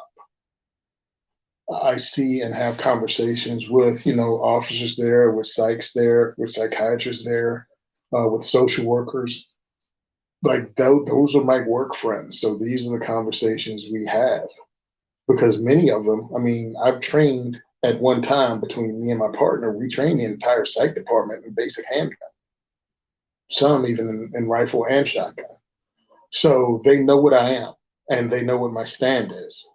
And we do have these conversations. Sometimes it gets uncomfortable. Sometimes I get angry and I don't speak to people for a couple of days because it's ticking me off. But we do have these conversations and we learn that things are more complicated and a lot of people have empathy and sadly some have sympathy for these inmates. And I'm like, yeah, you got to pump the brakes on that one. I can understand your situation, but I don't have to sympathize with it because that's where you get into manipulation by the inmates. And that's something you have to be careful with. Wow, we have got a lot of comments. So we're definitely not getting over to the database of questions. The show is Sorry about that, man. No, this is what the show's all about. Because otherwise it would be kind of boring if we just did boring, at least for me, it would be super boring if we just did gun questions all the time. I am too old for just gun questions, I think. But we do have askgunquestions.com, and it's been around since 2007. And you can ask questions over there, and they go into a database. And normally on Saturdays, I'm going to say 1 or 2 Saturdays out of the month at this point, we'll go in and we'll look at that database and we'll read whatever questions have come up and we'll give you our opinion. Clover is an old man and he dropped his laptop into some soup, so it's broken, and it's going to take him a while before his next Social Security check comes in and he can buy another laptop. So I'm guessing that's why he's not in here. But since we've just been kind of riffing here, that's what the show's all about. But I'm going to say we've got like 14 questions coming in that kind of go back onto the topic. So I starred them all over in the side there, but I can't try to put them in order. So we're going to kind of jump around here, jumping on different rungs because it kind of goes back and forth. Mm-hmm. But the next one up is Woods was saying, to a related question he said a long time ago, should Bass Pro's Cabela-sized stores... are they in on the fix to kill? Okay, so are the large, I guess what he's saying is like big box gun shops / outfitters / outdoor stores, are they in on the fix to kill off the independent gun stores, or is that tinfoil hat? I mean, I'd say tinfoil hat before we found out that, Springfield Armory in 2017 tried to get a deal. Yeah, that literally was working some shady crap that wouldn't allow any other gun shops in Illinois to do their thing unless they were in this club that they were the only members of. Yeah. Mm-hmm. So some of them are. I think that I worked at a Barnes and Noble that had a Starbucks in it, and I worked at the Starbucks, so I got to see the Barnes and Noble happen around me, and that was when Borders, remember Borders store? So yep. Barnes and Noble came into town, and then there was a Borders, and they were like across the street from each other, essentially, if I remember this right. And then every other bookstore in town. And I live in a town with there's 2 universities in Arizona. The other one, the one in Phoenix, is the party school. So I live in the town with the nerds, with the nerd school where all the nerds go for science. And I think we have sports, but it's mostly a nerd school and a medical school and shit. So there's a lot of bookstores here. And I didn't grow up here, but I went to school here, and I went, I went through school and as an adult, like with these bookstores, and I kind of assumed they'd be here because they sell a lot of textbooks and a lot of these books that students would buy to, research and delve into all the different aspects of stuff. And I know there's a lot of used books kind of circulating through Tucson. A lot of retired people here, and when those people pass away or just sell their stuff or trade in their stuff, there just happens to be a lot of flow of used books and stuff here. And then Borders when Barnes and Nobles came in, not a big difference. As soon as the Borders came in, boom, every little bookstore closed because nobody went into the little bookstores anymore. The only thing that happened was there was literally a giant used bookstore the size of like a grocery store, and they had like 3 locations that were the size of a grocery store, so like giant used bookstores. They took up the slack of the used, and then these Borders and Barnes and Noble just sucked up all the new stuff. So that was in the book realm, and obviously only certain people need books, but every once in a while you need a book, like as a gift or like a cookbook, or like every once in a while you need a book. So you've got to go to a bookstore. At least some people perceive it that way. And this was before the internet, I guess.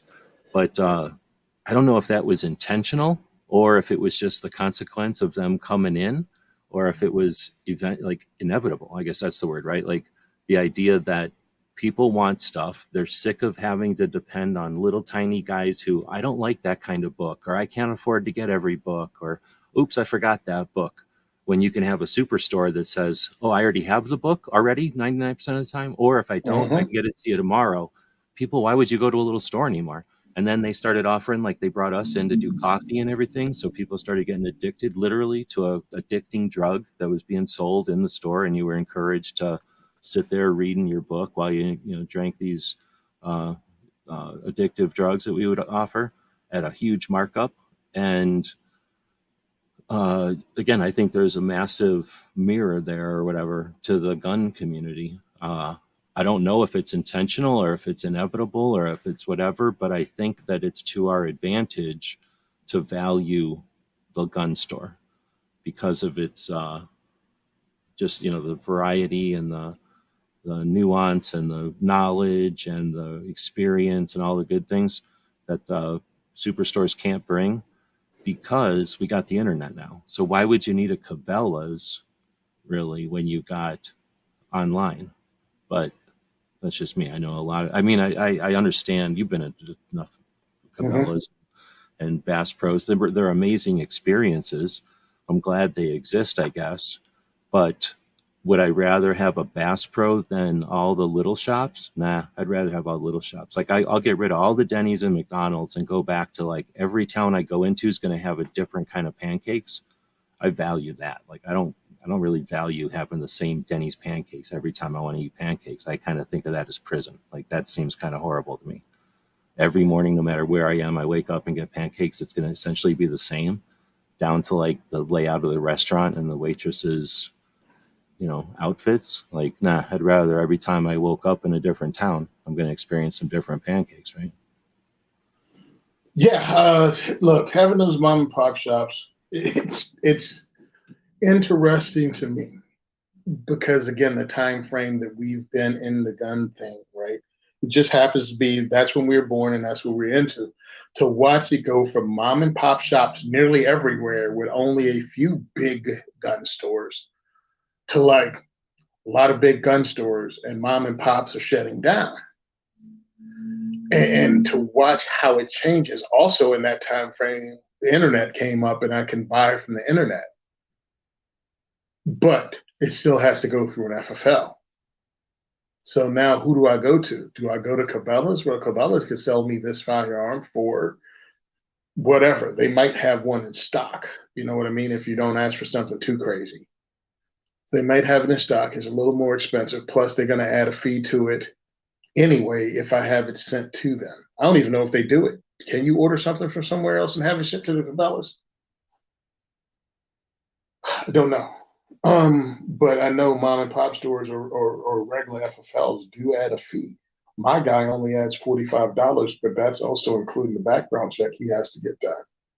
So he doesn't really take advantage of you as long as you make sure you take care of it. But I think Sorry, some my of thing's not these, working. I don't know if I've ever bought anything like a gun at a Cabela's. I may have, but I yeah, have to. no clue. But I look at it this way: the Cabela's, if they're not overtly, and I'm using Cabela's just like he did, but any big box store, they also may be supporting that legislation that gets others shut down on a local and state level. Again, a la Springfield Armory, also Dick's on a national level, pulled all their guns out, in a shady way because they put them in Field and Stream. And then eventually they got rid of them. But I still remember Troy signed a big deal with Dick's to put Troy ARs in all the Dick's stores across the country right before whichever shooting got Dick's to all of a sudden say guns were bad and they weren't going to sell them. But what they did was a shady thing and put them in another part of another branch of their, Dick's empire, and they started selling them there. So yeah, these people who you give money to that are anti-gun in the big box stores and run by boards and CEOs, yeah, they could be in on a fix at the drop of a hat. And if And you're that a local like FFL's, go that ahead. Dick's guy made a big point about like, oh, I don't like these guns and blah blah blah, and we're gonna lose six whatever money. And I remember looking at some of the news where it was like, well, they were losing money all the time because nobody buys guns there anyway. So essentially, they made a business decision to not sell something that wasn't selling in such a way to suggest that that was like a virtue signal, we'd say, or like essentially marginalizing the ownership of firearms to suggest like, yes, we agree as gun retailers that guns are the problem. And this isn't just a financial thing because we can't sell guns for shit. Like we don't know how to do it. Mm-hmm. But instead, we have somehow determined with our insider knowledge that guns are the problem, and we agree. And you can use our expertise and insight to really agree, or whatever, like to stand on this position, this incorrect position that just the object is the problem here, and by us not selling the object, we're heroes and we're solving the problem, and we're not just removing something from our bottom line that is losing us money because we suck so bad at selling it because we don't Mm-hmm. understand the product and we thought we could just sell to any gun owner because gun owners are dumbass mouth breeders or whatever they thought of us. Yeah, yeah, they just played everybody, and I mean, what they did was guarantee I'd never go in their store. Of course, the way they handled me buying ammo, because I did that once for a class, that I had to get something because it didn't come in like it was supposed to. That was another issue. I'd ordered it and it didn't ship. So now, oh, it's coming. Oh, it's coming. Oh, it's coming. Oh, now I got to go do work with Dick's. And it's like, yeah, I have to purchase this. The guy has to box it up behind the counter in the gun section in like what do you call one of those big like plexiglass boxes? He puts it in a plexiglass box the size of a shoebox, the ammo, and has to carry it like it's nuclear freaking materials. And he's the only one that can handle it through the store to the front counter. And then the lady at the front counter unlocks it with the key and rings me up. And then I can take it out of the store. I'm like, I'm from the South where I go into Walmart, pick this up on the shelf right between the freaking, camouflage socks, camouflage socks and the bows. I pick up the shotgun ammo, walk to the front and ring it up or ring it out in the sports department. I'm like, you guys have made this thing all complicated. I don't want to do business with this place. I mean, that was the last time I was in the Dick's. Like, I won't Well, buy and anything again, from. that's how you treat your customers. You made the decision to sell the product, and then you're going to treat your customers as if there's some sort of violent whatever they are that can't be trusted, right? And you've got to do this procedure which makes them uncomfortable and makes everybody else in the store wonder why this whole procedure is happening. And again, if they're waiting to get air on their basketball, they're thinking, damn gun owners and their procedures for their bullets, they don't care about any, it's all perception to Mhm. create this bullshit scenario. So Like, yeah. I have something dangerous. Oh, and by the way, they made sure before I even touched anything. And when I asked about it, I had to present my driver's license and firearms ID card. So you know who I am and what I am. you have a copy of my ID. So it's not as if I give you all this and then I'm going to run out with the box of 12 gauge. Yeah. It's like, what the heck?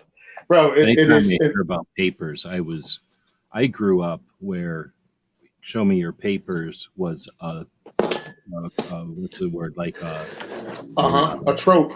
A yeah, trope from about the movies about Nazis Nazis. and the Yep. fascists, because our grandparents had dealt with that and literally cut throats so that the world didn't have to live like that. And then you get people that now want to potentially lean into it. Either they think it's cool, but more than likely they're just not thinking about it, right? They just don't Mhm. understand the implications of that. How it's going to be like, oh, why, let me show you your papers. Where are you driving to, comrade? How much gas do you expect to get out of this pump, comrade? You know, who gave you authority to drive 200 miles this month? Exactly. I'm like, you understand it's a slippery slope. You don't, uh, you aren't safe. Government having all your information doesn't make you safer. They just tell you you're safer to get more of your freedoms. We all know what makes you safer is when they put stuff in a big ass plexiglass clear container and walk it up to the front so that nothing Yeah. dangerous can happen. Yeah. When the 18-year-old who I could chuck into the friggin' ball pit and take my stuff out of the store and he'd be struggling to get out. Yeah, when he brings it up because I'm following behind him, like, this is, I hadn't been that mad in the store for a long time.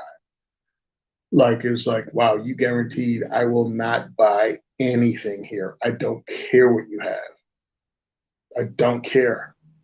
I had a Walmart that, you know, they take pictures of you because they make you self-serve now. It's not like you have a choice. You work for Walmart as you go to leave the store now. You have to work as a cashier. And then they Mhm. record you working as a cashier. So they have a visual record of it, obviously, because they're watching you. And then they didn't like the way I scanned shit. So they like tagged 3 of my scannings as ripping them off. Mhm. So I'm like, what the hell, Walmart? Like, one, there's no training here. Where's the fucking up Mhm. training? I never got trained on how to use your stupid ass scanners. And then I always buy stuff that's on, what do you call it, clearance. So it's Mhm. like, your idiots put the scanner thing in the wrong place and it scans the wrong price or whatever. And I'm trying to hold my finger over it to get the real scan, you know, the discount price. Is that my problem? Like, I'm supposed to be told that I'm not supposed to hold my hand here? So, yeah, it's annoying. But, yeah, what are you going to do? Soon we'll just be Oh, able to walk in and the robots will know what we're taking and we won't have to scan anymore. well, I never thought I'd be that guy, right? I used to see the older people not figure out the scanner because I never like using it. I don't want to work for the store for free. I mean, I don't understand why that's the one thing I'm supposed to do for free. Like, I don't go to the restaurant, run in the back, and make my own sandwich. Why am I doing the checkout here? But anyway, so I just act like I'm confused every time. I'm sorry, you're gonna have to bring this up. I don't know what I'm doing. I'm not doing it. I don't have. I mean, I have time unless I have zero time. Like something is happening immediately, and I have to get to it. Like this show or the other shows that I do, and I'm like, oh damn, I don't have time to wait this line behind, somewhere with 87 items in the regular checkout. I think I've done it maybe 3 times. I've used a self checkout since they've been doing it, regardless of the store. I just won't do it. A lot of times, well, by me at least, there won't be a regular checkout. There'll be one often, but in a lot of Mm-hmm. stores, not a lot of stores, some stores where they have the self, they're just, especially Walmart's, they're like, they use it maybe at Christmas or something. Nope. I'll set at Walmart and I'll wait. I'll wait behind people with 2 baskets. Just pull out the phone and start watching the video. I Yeah. refuse. And I love it because one part is like, oh, you refuse, you're still giving them your money. I'm like, I had no problem giving them my money, just not over there. I'm not even getting a discount. Give me a No, that's the discount. thing. I'll It be should cool. be a discount. Yeah, it should be a discount. Yeah, give me a discount. You're saving on how many employees? Every one of these kiosks, you're saving on one employee. Actually, you're saving on multiple employees because, shift work. So at least those machines count at least for 3 people. You're saving that money. I should save some of it too. Because my only other way of saving is putting this in my sock and walking out with it. Well, the other 100% thing that discount. they'll do is they'll have like 4 people standing there to watch 2 of us self checkout, and it's like, really, Hmm. you fucking Yep. couldn't just walk over there and run a line. So anyway, without Yep. complaining about Walmart, Old people. Woods is saying related should Bass. Oh, we already talked about this one. Hmm. Now 500 is saying it looks like they're pushing the 1,000% tax increase BS again. So what is that? 1,000% on ammo or on guns or both? It makes no difference. You can't freaking tax a right out of existence. They will lose that. And I think the way to attack that is just go with the elitism, the one percenters. Just call it what it is. It's a poll tax. It's a reading test at the voting booth. It's all of that that you have to pay to exercise a natural right. And that's a no go. And anybody that signs up for it and co-signs, you should call them, contact them. This thing is never about your safety. Don't tell Right on. me that So again. I like Again, how the people you're that commit. Go go ahead. ahead. I'm sorry. No, go ahead. I'm interrupting you. Oh, I'm just saying.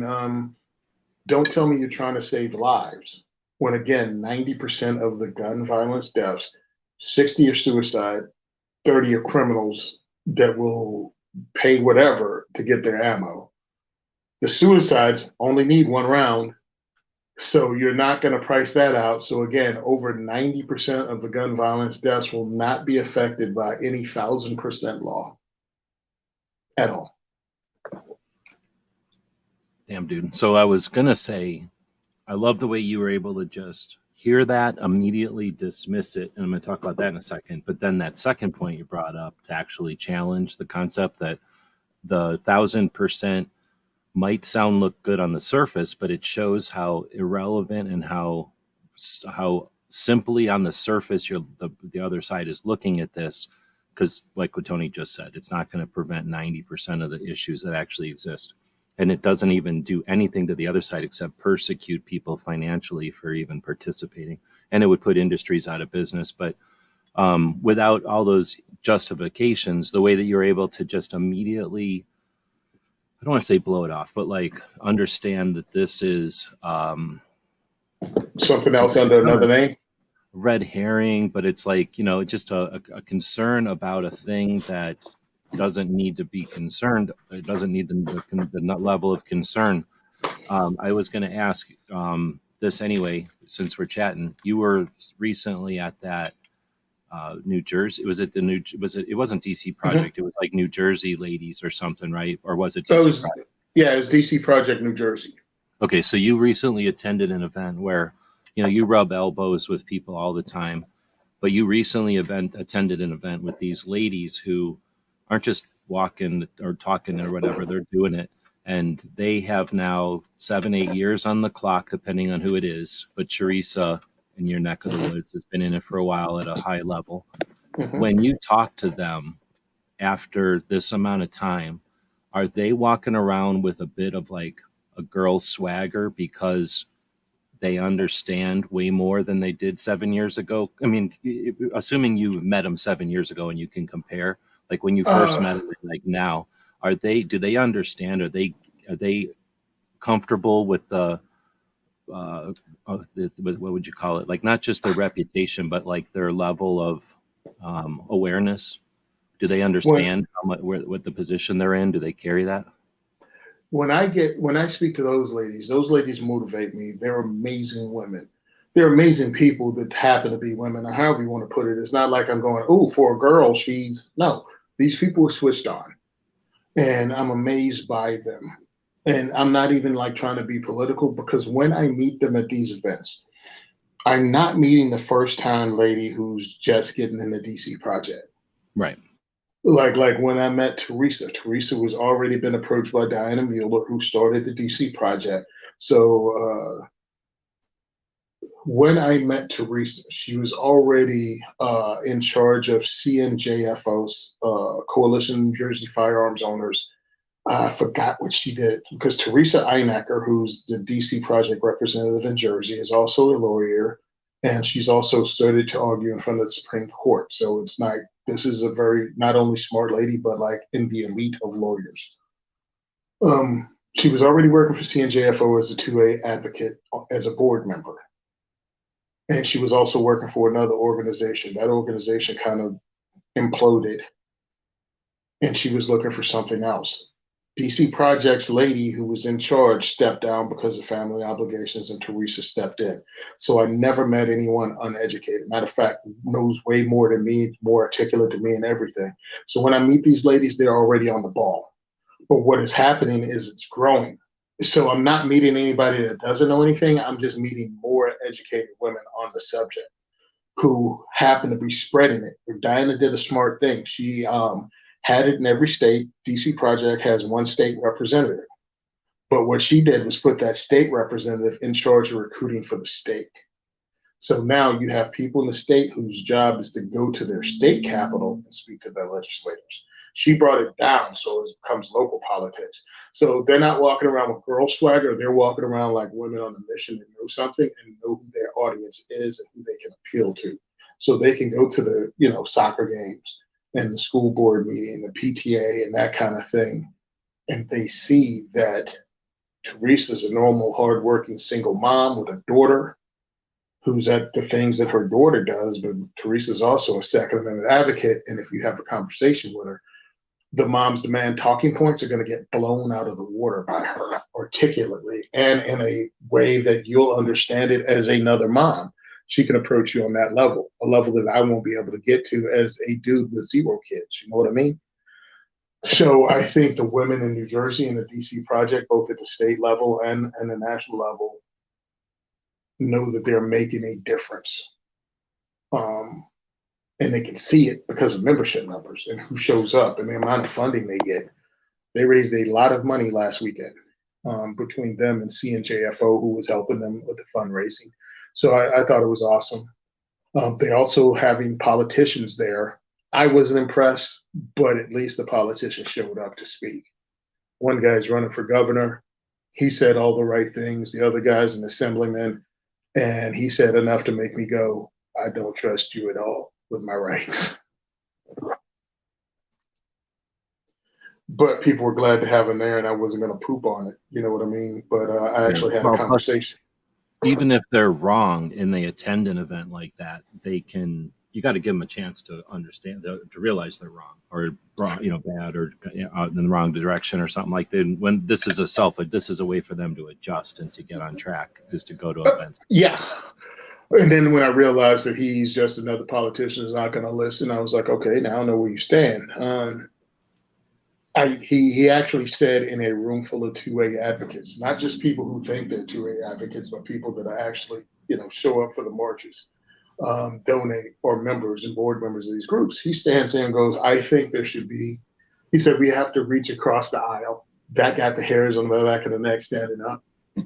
And he was like, and come to some kind of agreement, like I believe there should be mandatory training requirements. And I was like, nope. And he was like, that we should require those and da da da da da da. And I'm like, that's a no. So I go outside and I smoke a cigar after he finished speaking, and I'm contemplating whether I waste my time to speak to another politician. And one of the ladies that comes to my events and wants to get more involved, she was like, well, listen, what's the worst that can happen? You can talk to him and he's what you think he is. I was like, you're right. So I went in and I actually spoke to the gentleman. I was like, how's this? Next time you're in a room full of people and you want to agree to require training requirements, how about instead of requiring the training requirements, encourage people to get training by allowing them to write off the cost off their taxes? Instead of using a stick, why don't you use a carrot? Someone like me will 100% agree with being able to write my ammo cost off and the cost of my firearms off of my New Jersey taxes. It would encourage people more to get training, because when you require training, the state can't be trusted. Right now, the temporary measure they put in as our training is the same training requirements that law enforcement has to take, including firing from your knees. And if you can't get on your knees and get up off your knees, you can't pass it. So if you're in a wheelchair or any other way infirmed, you can't get a carry permit. And it makes no difference if you've already passed the requirements they put out 3 months ago or the requirements they made up 6 months ago. and you have your carry permit, you're not allowed to renew it now, according to this. Well, I'd say that the Militia Act or whatever, whichever one, 1903 or whatever, the one that created, the idea that we should be better trained marksmen, I would think that concept of tax credit for practice, to, like Maggie just said, to incentivize training, right? That would be a great idea. So, Yeah. okay, so I appreciate what you said there, because I was asking about that event mainly to find out, again, with like your time on the clock, talking to these ladies in the DC project from the various states, because I know you know a lot of them at this point. You hang out with different events and stuff, so you get a chance to kind of see them develop, so to speak. And again, like you just said, like their ability to challenge the existing narratives, because they're completely versed in this. They do it all the time. That's what they hear from their friends and the people that they have to debate.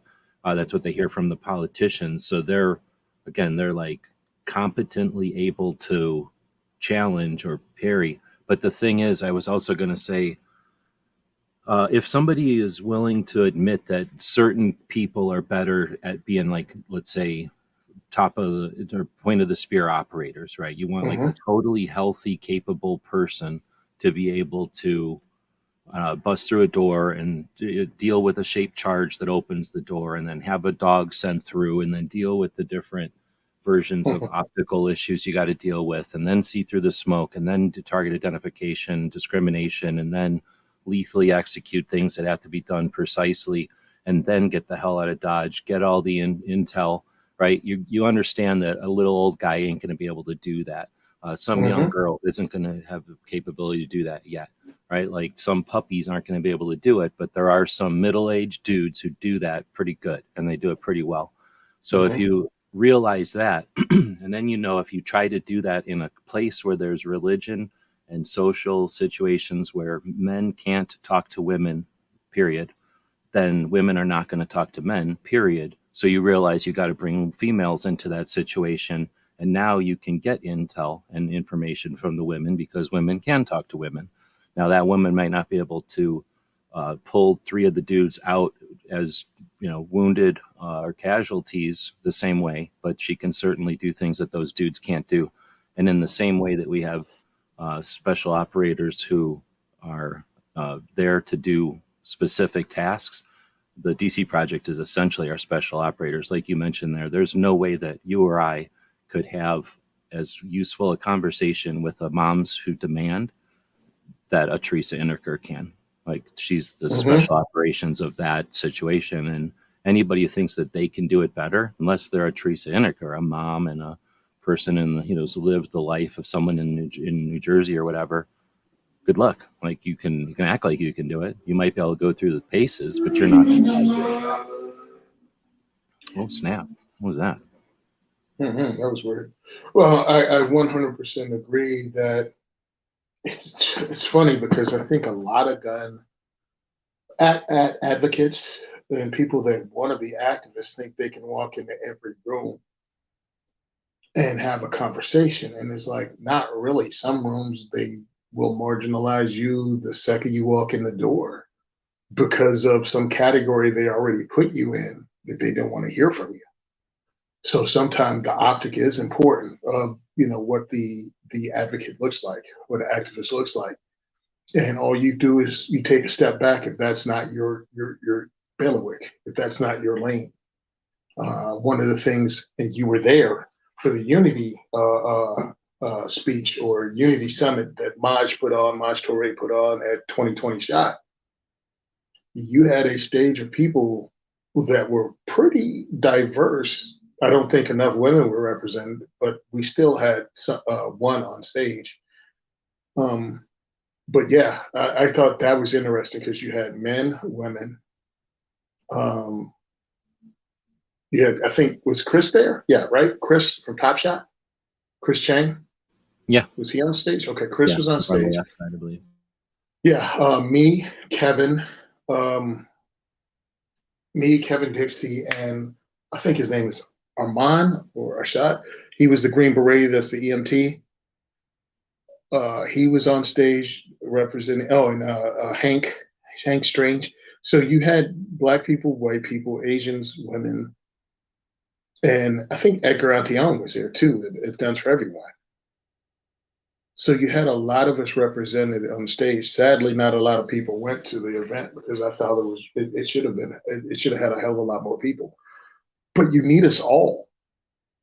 The Second Amendment is not going to be saved by one race, one party, or just one perspective. It's going to require us all because it's a human right. It's going to require us all to make this thing, in my opinion, apolitical and to make gun control political suicide. I think we can do it. I think we can do it because we just need to push different narratives of whatever's important to the people that we speak to that are in our social circle that we know. Some another people don't dynamic, care. another dynamic of the DC project is that the old procedure narrative, I don't know, it's not narrative, the old way of doing things was to pay a national level organization, usually the NRA, to pay lobbyists to go, I don't know what lobbyists do, go, be aware of all the different stupid bill. Everybody acts like lobbyists don't do shit because the movies, they make lobbyists and lawyers and stockbrokers all the evil capitalists. So they can't, none of them can be legitimate. They all have to be evil capitalists. They only care about themselves or their rich friends, like this stupid ass communist narrative that everybody seems to love. But in reality, some of them are like that. Some of them are probably real nice and everybody's in between, right? So, but, essentially, from what I understand, lobbyists need to just pay attention to all this stupid crap, all these bills. And I forget who it was the other day who made a great point. Who was it? Somebody was watching the show. It was on Rapid Fire Radio, but somebody made the point on Rapid Fire Radio. I think it was the guest that that what's really happening is the bills that get introduced, that's the money. The bill is the money. They don't really care if it becomes a law or not, because what the money is they introduce the bill, and then a lot of lobbyists have to be hired in order to challenge the bill. And then both sides get to profit off of this bullshit. And right. So anyway, I think that to some extent, what we're going to see is a change there, because the old lobbyists were in that game. The new lobbyists are, essentially playing that game. But as things become open source, as people, 3D print instead of waiting for someone to manufacture, no matter how fast and easy it is for someone to spin up a new product because of demand, someone can still 3D print it before anything can go into production, right? So the same way with lobbying, the DC project is a whole nother level of lobbying, a whole nother type of lobbying. And as other niches, because right now the DC project is essentially challenging the mothers all hate guns narrative, because it was created by, at least it's run by a bunch of moms who are offended by that narrative that all moms are ignorant and only want to marginalize one piece of property and the owners of that property. But a lot of moms understand there's other issues going on. And the DC project was essentially to challenge that, and it's expanded to become a lot more. But I see there's tons of other communities, subsets of the shooting communities, that are not represented, period, right, in all different ways. And I think that concept of the DC project, we've already seen Laura Smith. I don't know if you paid attention. Laura Smith already said at SHOT Show that she's ditching out of the liberal gun club, let it do its own thing. She's going to not be the president anymore, to create a liberal version of the DC project, where a bunch of liberals go give the pro-gun owning liberal position to the politicians, and to demand Democrats understand that there's gun owning Democrats. And imagine what that impact might have, assuming they're successful.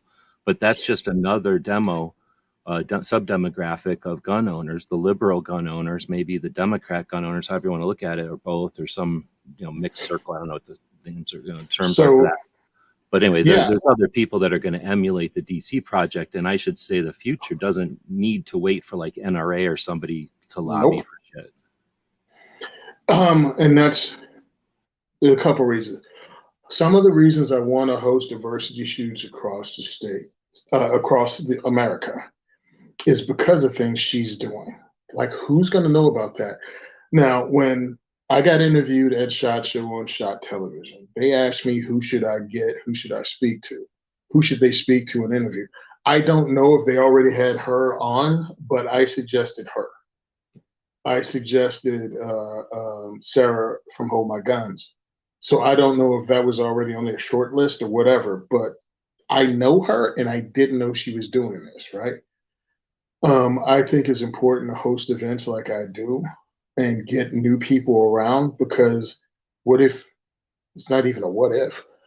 I have a lot of people that consider themselves conservative. Some people consider themselves MAGA, whatever the heck that word is, but they're fans of Donald Trump. Others just consider themselves conservatives or Republicans. And they come to my events. Well, some people are of a different they're Democrats or they're liberals or they're libertarians. And if there's Second Amendment advocacy groups that welcome them and will come at this fight from a totally different angle, people need to hear about them at events like mine. Like you just bought your gun last week. Now you're trying to figure out one, how to shoot it safely because you don't even know any firearms instructors. Hell, you lucky you found a damn gun store. Now you hear about my event for $20. You can come to the range and meet people in the circle you're trying to get into. Well, while you're sitting there, you find out there's a club that represents you that is fighting for this right. And there are people like whatever category you put yourself in that makes you feel more comfortable because, again, this is your first foray into this entire world of gun ownership. People need to hear about that and they need groups like mine. And groups like mine, I'm not even saying 2A4E, but what I found out when this whole gun thing is a whole bunch of groups bicker with each other. And I somehow have the ability to still be friends with people that somehow don't like each other, but they're friends of mine and want to help me succeed.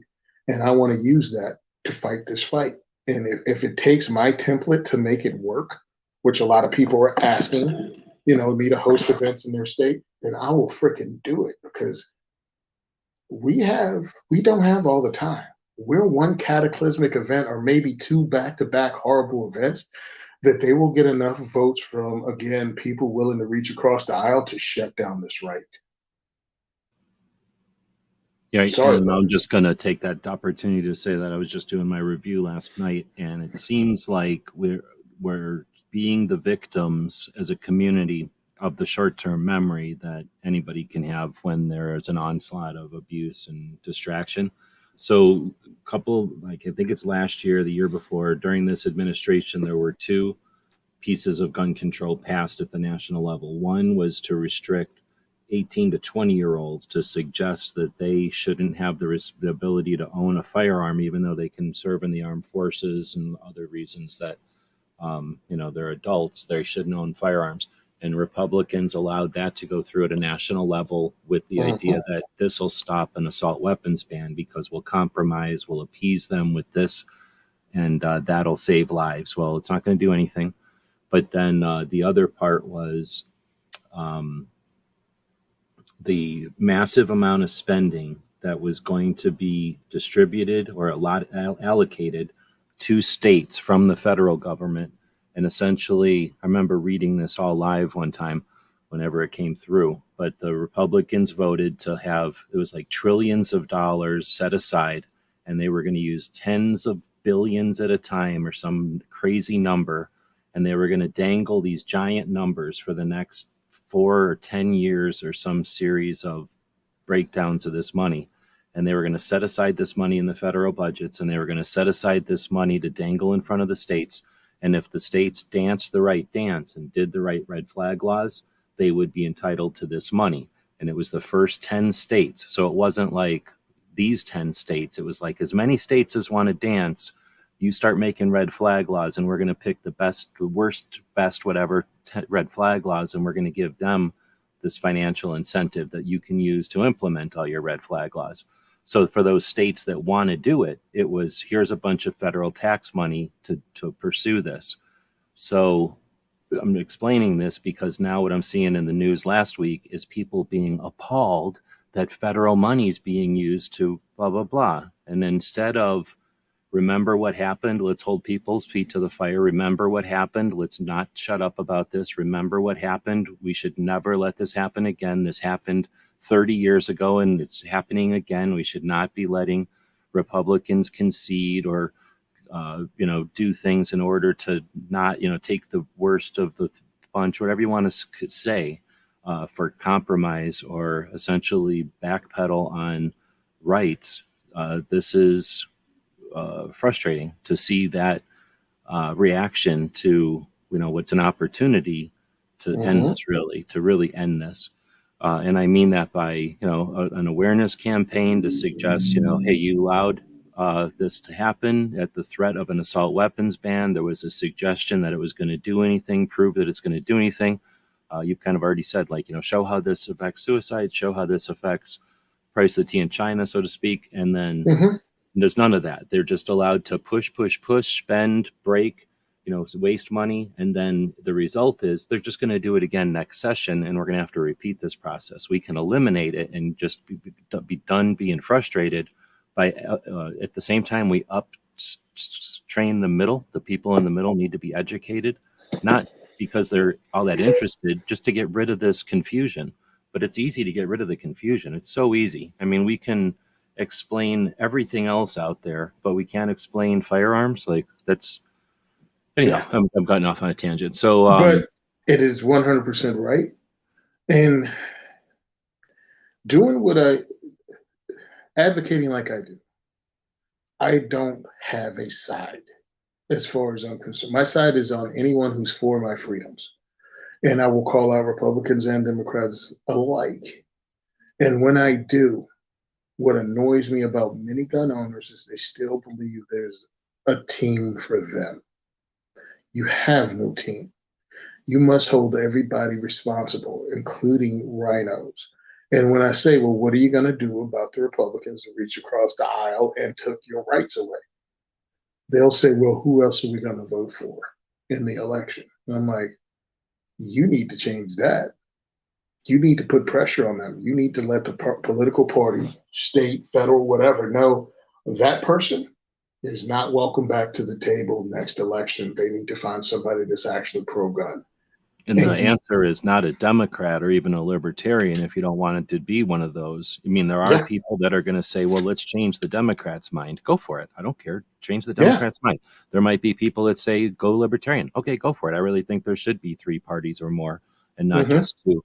But if you want to not do those, I can see that. If you don't see that as a valid strategy, right on. Then you primary. You go to the primaries of all these people, and hmm, that's when they're most vulnerable. That's when you're able to put someone up as a challenge. Either, if you can't do it, support someone who can challenge someone on a specific or maybe a couple of specific points. And hmm. then that's how you tell a representative the constituency values this more than what you're putting out there. And anybody who wants to stay in office is going to use that as and understand it. And I'm sure it's theoretical or sure it's idealistic, but that's an answer. Like, you can primary people who have the Hmm. position you want, and that's a way to start creating. And it might don't have realistic expectations. The first time you try it doesn't mean you're going to win it the first time. You're not Not at all. owed anything, and it might take 100 tries if you're in a stubborn place. But water is always going to erode rock. The Also, water that also, ice doesn't, but water does. Go ahead. also this, because a lot of us don't know, because I am not in the politics. I just want to shoot guns with my friends. That's all I want to do. I am not a political junkie. I don't like this part, but I'm in it for a reason. Now, one of the first things I got involved with was a recall of the president of our Senate in New Jersey. Yeah, we swung and missed.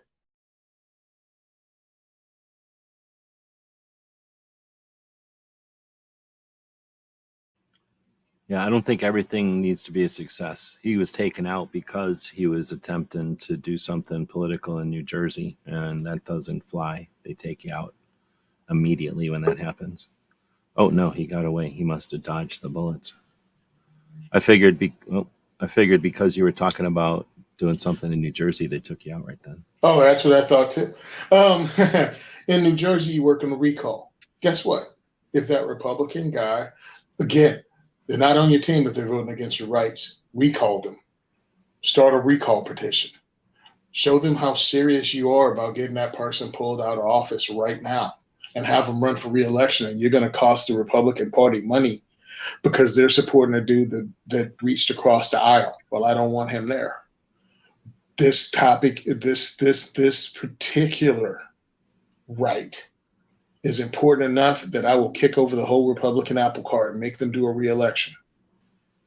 And the Republican Party's got to pay for it. You got to have people to run, and they have to figure out who they're going to support.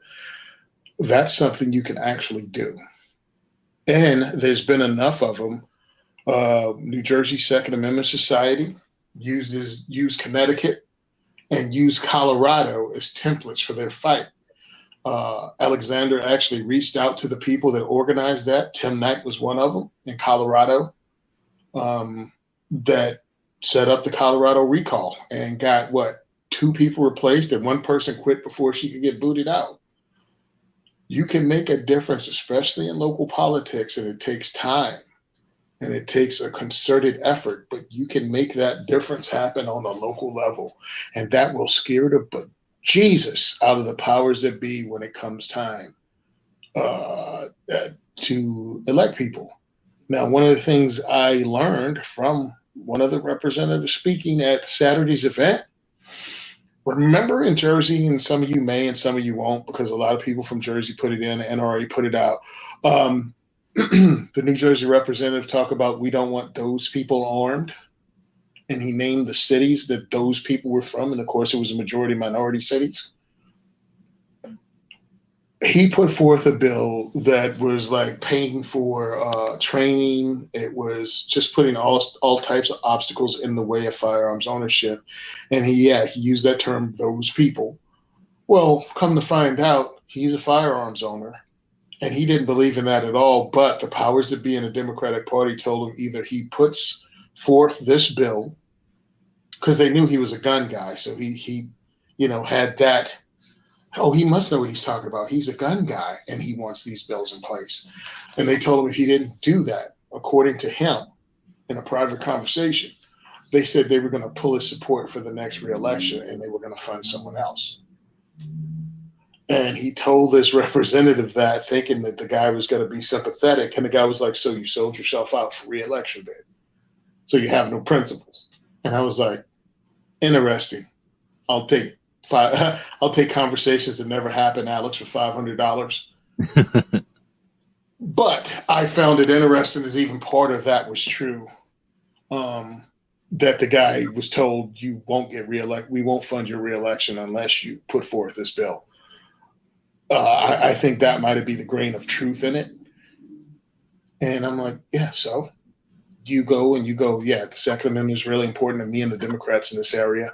And if you put forth another bill like that, we won't support you. And we're going to find another candidate to run, and we'll directly give them money. The Democratic Party, the Republican Party in your area can't put out that many bushfires on the local and state level. They just can't. If we stand up as gun owners and put forth liberal, libertarian, and Republican candidates for the primary that believe in the Second Amendment, we can win. That's what Moms Demand is doing across the country. They're being funded by billionaires to do it. But collectively, 80 to 100 million Americans have more money than the billionaires, to put it this. Yeah, and you can only, you can only pay so many to start the group clap. You know what I mean? Like, it's going to die off if it's not there for a reason. Like, if people aren't clapping because they want to clap, you can't just. And so I think those billionaires and stuff, we don't even have to match them dollar for dollar, I guess is what I'm saying. Once there's enough actual people doing their thing, the millionaires are going to leave. They're only there because it's opportune. Now, I don't know how often it comes up, but the only reason Bloomberg is wailing on gun owners is because we're disorganized. And every time he pushes $1 million at gun owners and the NRA or whatever his misguided bullshit is, he probably gets $1.5 million out of it. And I don't know if there's anybody, I know John Lott pays some attention to more of the complexity of this whole thing, but is anybody paying attention to the frequency and the timing of when Bloomberg puts his effort into this? Is it when he's losing money? Is it when he's making money? I've always said he's the 14th or 20th richest person on the planet if you can get a straight answer out of the internet. He's one of the top richest human beings on the planet Earth. Why would he stop at whatever millions of dollars? We've already looked at it, and the money that he spends on gun issues is like Mm-hmm. $200 to a regular person. It is not an issue for him. If he really wanted to be known for the person who had influence in the gun issue, he could lean in with half of his actual assets, and he could buy every single gun shop in the United States. And I mean, we're talking with a guy who's got the 20th richest person on the planet. He doesn't Yeah. want to do this. He only makes money doing it. He's only putting in the money that it's appropriate. If he puts in twice as much money, then Mom's is twice as big as the NRA, and it takes over and it wins. If he puts in half the money, it loses, right? So he puts in just enough money to be able to mess with us, to be able, you know what I'm saying? Is anybody looking into that? Like, who is our adversary? Is it an actual valid adversary, or is it a person who's got whatever interests and impetus in this? Like, it's either a money thing or Mm-hmm. it's something, but it isn't fame and glory, because again, he would lean into it if he wanted to really change anything. But anyway, I know I'm getting off in a tangent, but I know when we were talking about challenging the idea that he's got this money leaning into it, that somehow we're powerless, and you're saying, no, like, if we really thought about it, we can match him dollar for dollar, and we're not going to go broke doing it. He's going to go, Mm-hmm. well, he wouldn't, but if he He really, would. with the money He he would. puts in it now, we would match it easily without going broke, is what I should say. Yep, because he can't fund every election in the country, local, state, and federal, without Or if getting caught out there. Yeah, he'd be down. He'd dwindle all his resources and wouldn't be able to do it more than once. He could do it Yep. once. Yeah. Once. And the groundswell that it just wouldn't work out. But we have been hit from every side to believe that we're powerless. And that's what really kills me. And again, we're not.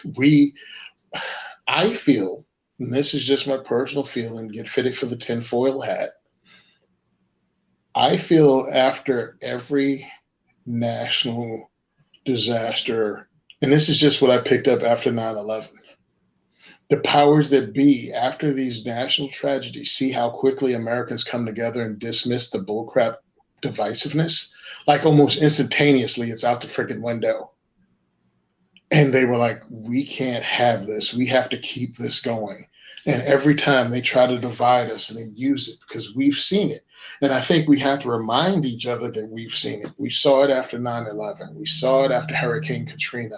We see what America can do when they get together and put their civil rights, their rights, and their lives as a priority. We shut them down.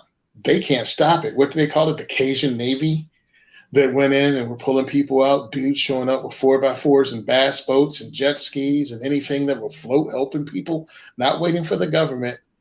Regular people doing the thing themselves. We have that power, but they continually try to convince us we don't. And those people that don't look like you or don't sleep with the same type of people you do hate you and want to steal your children. And they put it all over your news. They put it on your social media, and they try to make you believe it with every fiber of your being that you're hated by anyone who doesn't look like you. And they do it to maintain power. And it's blatant. And it's one of those things where you've heard of the jar when it went around fairly recently. You put the two different kinds of ants in a jar, and everybody's happy, and then the jar gets shook, and everybody gets upset with each other. And the real point there is that the ants aren't paying attention to that they're in a jar, and they're not paying attention to that other third party that shook the jar, because they're just not aware of it. They're ants, and they just can't conceptualize it. And I think that part of it is where there's that open, and people that want to think of it sinister. There's people that can think of it as inept. I think of it as mechanisms, and there's just lots and lots of mechanisms at play. And you've been in the military, you've been in lots more bureaucratic stuff than I have, I guess. I've been in the military, I've worked with some government things before.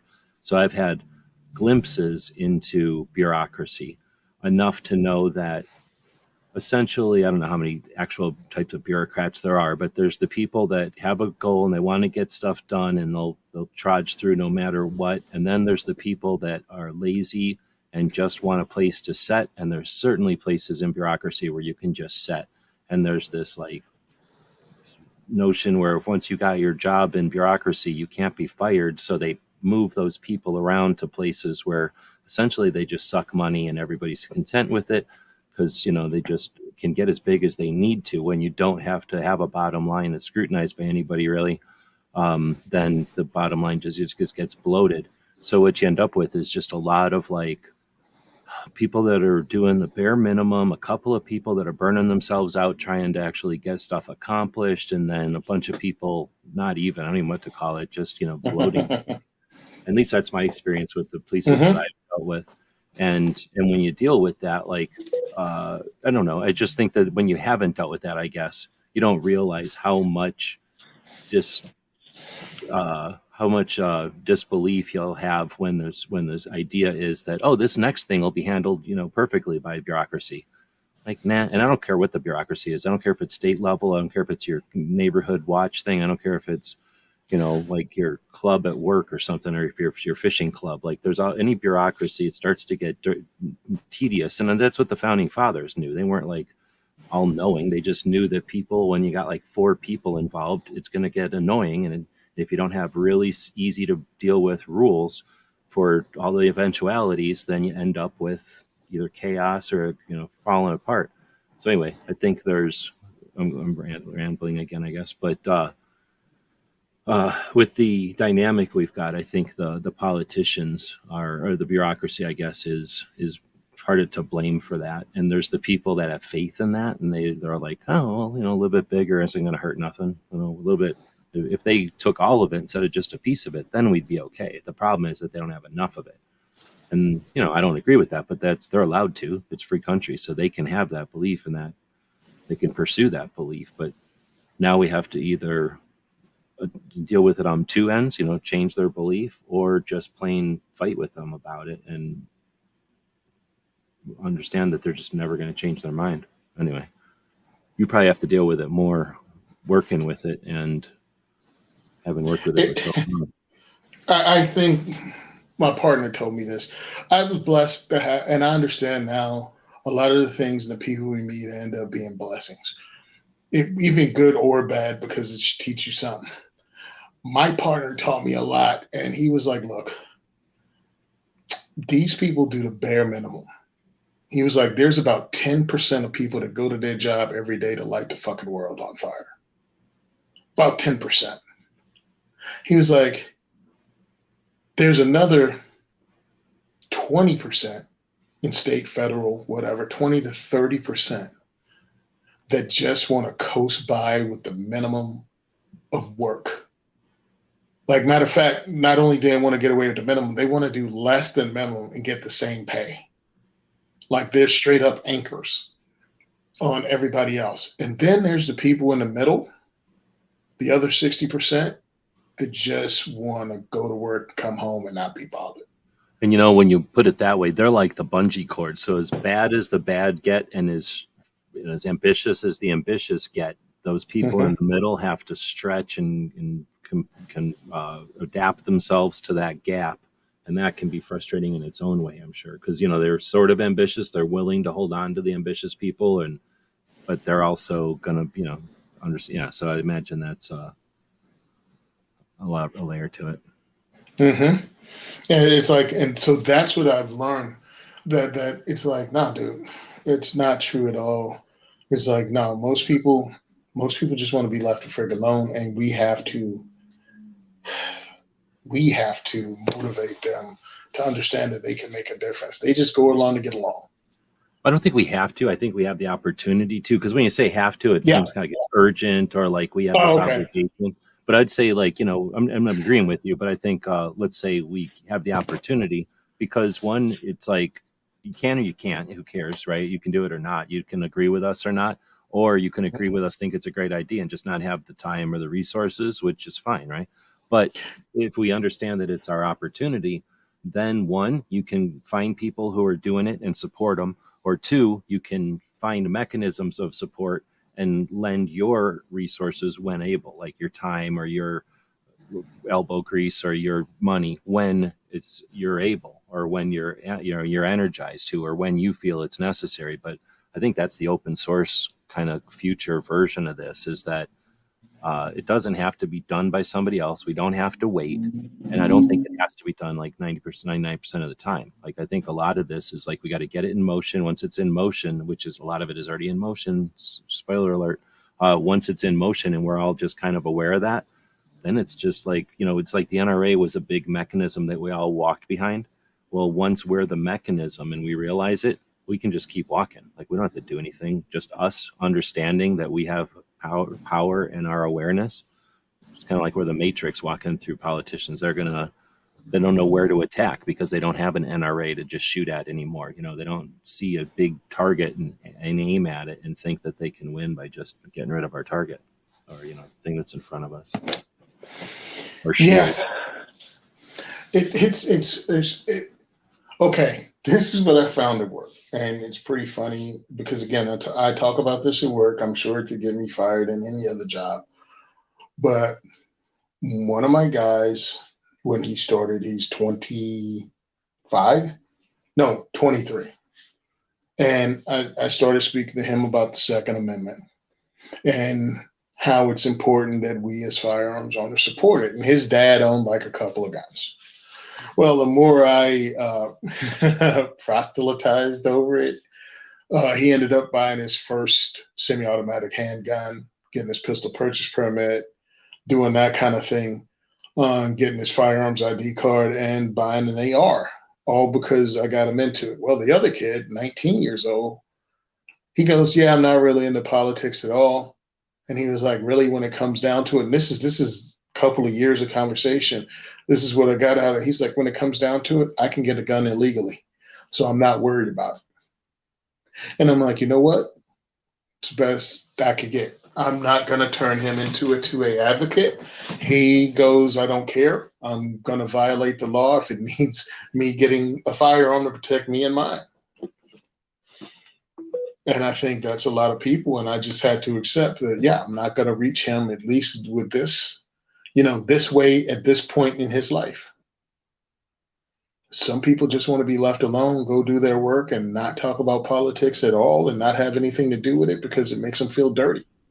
Wonder if there's a layer to this, or if it isn't even a real position in their tactic, that if they pass a gun law, they know that a bunch of people on their side, I'm assuming we're talking Democrats here, a bunch of Democrats know that the Democrat, and this is probably a bullshit position, but I'm assuming a bunch of shit here. But if they figure the people that aren't going to follow the law aren't going to follow the law, so we can make whatever laws we want, and what does anybody care? Because the only people this is bothering is a certain set of Republicans over there. Like, everybody else is going to do whatever they're going to do, and they could care less what we're saying over here. And if they just know that. So anyway, if that's the case, and I'm not just being crazy about that, then I wonder if there's a tack there where, just let people know, like, hey man, like, what the hell? It's like, well, one thing I think is weakening that is when more like Rick Ector's thing we should be having on the screen here, that I've had up like 10 times, that Smeggy said, where'd it go? Says a girl he works with went to Rick Ector's training thing last weekend. So, the more people that just understand guns, the less they're going to be willing to allow a politician to pass some dumbass law. If a politician is going to say all gun owners are dipshits or violent or whatever, then you don't care if you don't own a gun. But as soon as you own a gun, you're like, hey, wait a minute, I take offense to that. Like, I'm not a dipshit. What are you saying? Or even if like your friends, like, hey, wait, my mom, my friend at work, and my daughter all own guns. I don't want to, but I understand why they do. They've explained it to me. And now you just call them all criminals. Like, so they know that some of this stuff's going to fail at some point. But anyway, so let's take a second and talk about Rick's thing. 1,500 from what I understand, at least that's going into it. That's what he anticipated, but I haven't heard any like after action with a real number. I was thinking about this kind of out loud the other day. What happens is everybody's amped up, they're getting ready, they're preparing for the event. Then the event happens and you sometimes get some selfies and stuff in the spur of the moment, and then maybe some people plan to do some stuff, and maybe even like an overnight the first night, or like, here's what's happening after hours. But then as soon as everybody gets home, usually everybody's tired and recuperating and traveling, and you don't see any like after actions really. And then by the time a week goes by, I think everybody thinks everybody else posted, so they don't feel any like, what's the word, like any motivation, I guess, to post. So they're like, oh, I'll post when I post. And then everybody does that. So you just don't get a lot. And I'm seeing the same from the national convention, NAGA's national convention, which was also last weekend. And again, everybody probably efforted to get down there and then experienced it and everything, and then traveling home. So I'm hoping there's going to be some sort of, if Charlie went to Rick's thing? Charlie didn't go to Rick's thing. He had something else to do. Okay. He was doing another training thing. So Matt from Meet the Pressers went. Paul did from Second Amendment. Second Amendment Foundation Weekly Bullet. Him and Susan went. Amanda Suffolk went from Eye on the Target Radio and the 5,000 things she does. And I did see them do something overnight. Like they did some kind of a chat with like 5 or 6 of them in a room. Patrick from Gun Food. I was down. What happened, I don't know if, because I'd been talking it up and I was 100% planning on being there. And my transmission went cuckoo for Cocoa Puffs, and I had to go and take that in, but it was unknown how much that was going to cost. So it would have been really fiscally irresponsible for me to go to Detroit and not know if I could fix my car when I came back. Because I have 3 diversity shoots this month and more in September. And a job that I have to get to. So I didn't go, and I would have been totally bummed out. But somebody called me up and said, "Hey, we got a ticket for the DC Project thing. We know you're supposed to be in Detroit." I mean, I promoted the DC Project thing in South Jersey, but I was supposed to be in Detroit, so I didn't bother buying a ticket. And they were like, "Hey, we have an open ticket, dude. Somebody lives 5 minutes away from you, can pick you up and bring you." So I went there, and I felt I did some good with the Second Amendment. I brought in some new dudes that are friggin' trainers, like certified, that will be at my next diversity shoot. So I have new volunteers for that. So I felt that I was doing Second Amendment work, even though I didn't get to be where I wanted to be, where I planned to be. So I think I did a lot of good in South Jersey, but I really missed the Rick thing. They introduced a lot of women to firearms for the first time. They had a safety brief for them each day that was like significant, like 2 to 3 hour safety brief. Not only safety, but I think, use of force kind of thing, and talking them through it. So I thought that was cool, interesting. Want to be a part of that, want to talk to those ranges because I'm trying to grow, and that would be a great weekend to be up in Detroit and host it in 2024. Do a diversity shoot maybe on Friday and another one on Monday in Detroit. That bookends the weekend of the free training for the women. So, the guy's girlfriend, mom, sister, all are going to the free thing on Saturday and Sunday. But if he wants to get in on it, he can pay $20 to come to a diversity shoot, which is slightly different, but kind of sort of the same thing. Well, and if you do watch the pictures of the diversity shoot, not diversity, the Rick Ector's thing, 1,500 ladies, even with dozens of instructors who know what they're doing and are, there to keep the lines moving. There's 2 locations. It's still 700 and something ladies. Even if it's on 2 days, that's 300 and something ladies at each location each day. So with dozens of instructors, and even if it's, a few hours long or it's multiple hours long, even if it's only a few minutes with each lady, which, it's more like 10 or 15, I think, with some group stuff. And then with the individual, it just takes some time. So a diversity shoot is just a different layout. You're showing up, you're eating some pizza, you're having a group thing, and then you're much smaller group doing their thing. So it's not like waiting in line, talking to ladies and that kind of thing, like spending the day at an event. This is spending a couple of hours at an event. Yeah, I put my thing together as 3 to 4 hours because it's done on a weekday. You know what I mean? Like if it's done on a Saturday, yeah, we can kick. I mean, that's what the awesome people in Nebraska did with the Nebraska firearms owners. They held 3 events that day. So we had one in the morning. You come in. I did a diversity shoot thing. We had the volunteers on the range. The people went in the range. They had a great time. They shot a bunch of ammo. They went home. The next group comes in. I do the diversity shoot thing. We have a grill. We have lunch. People ate hot dogs, hamburgers. They went into the range. They shot. They came out. We rested. They had the speeches from Second Amendment advocates.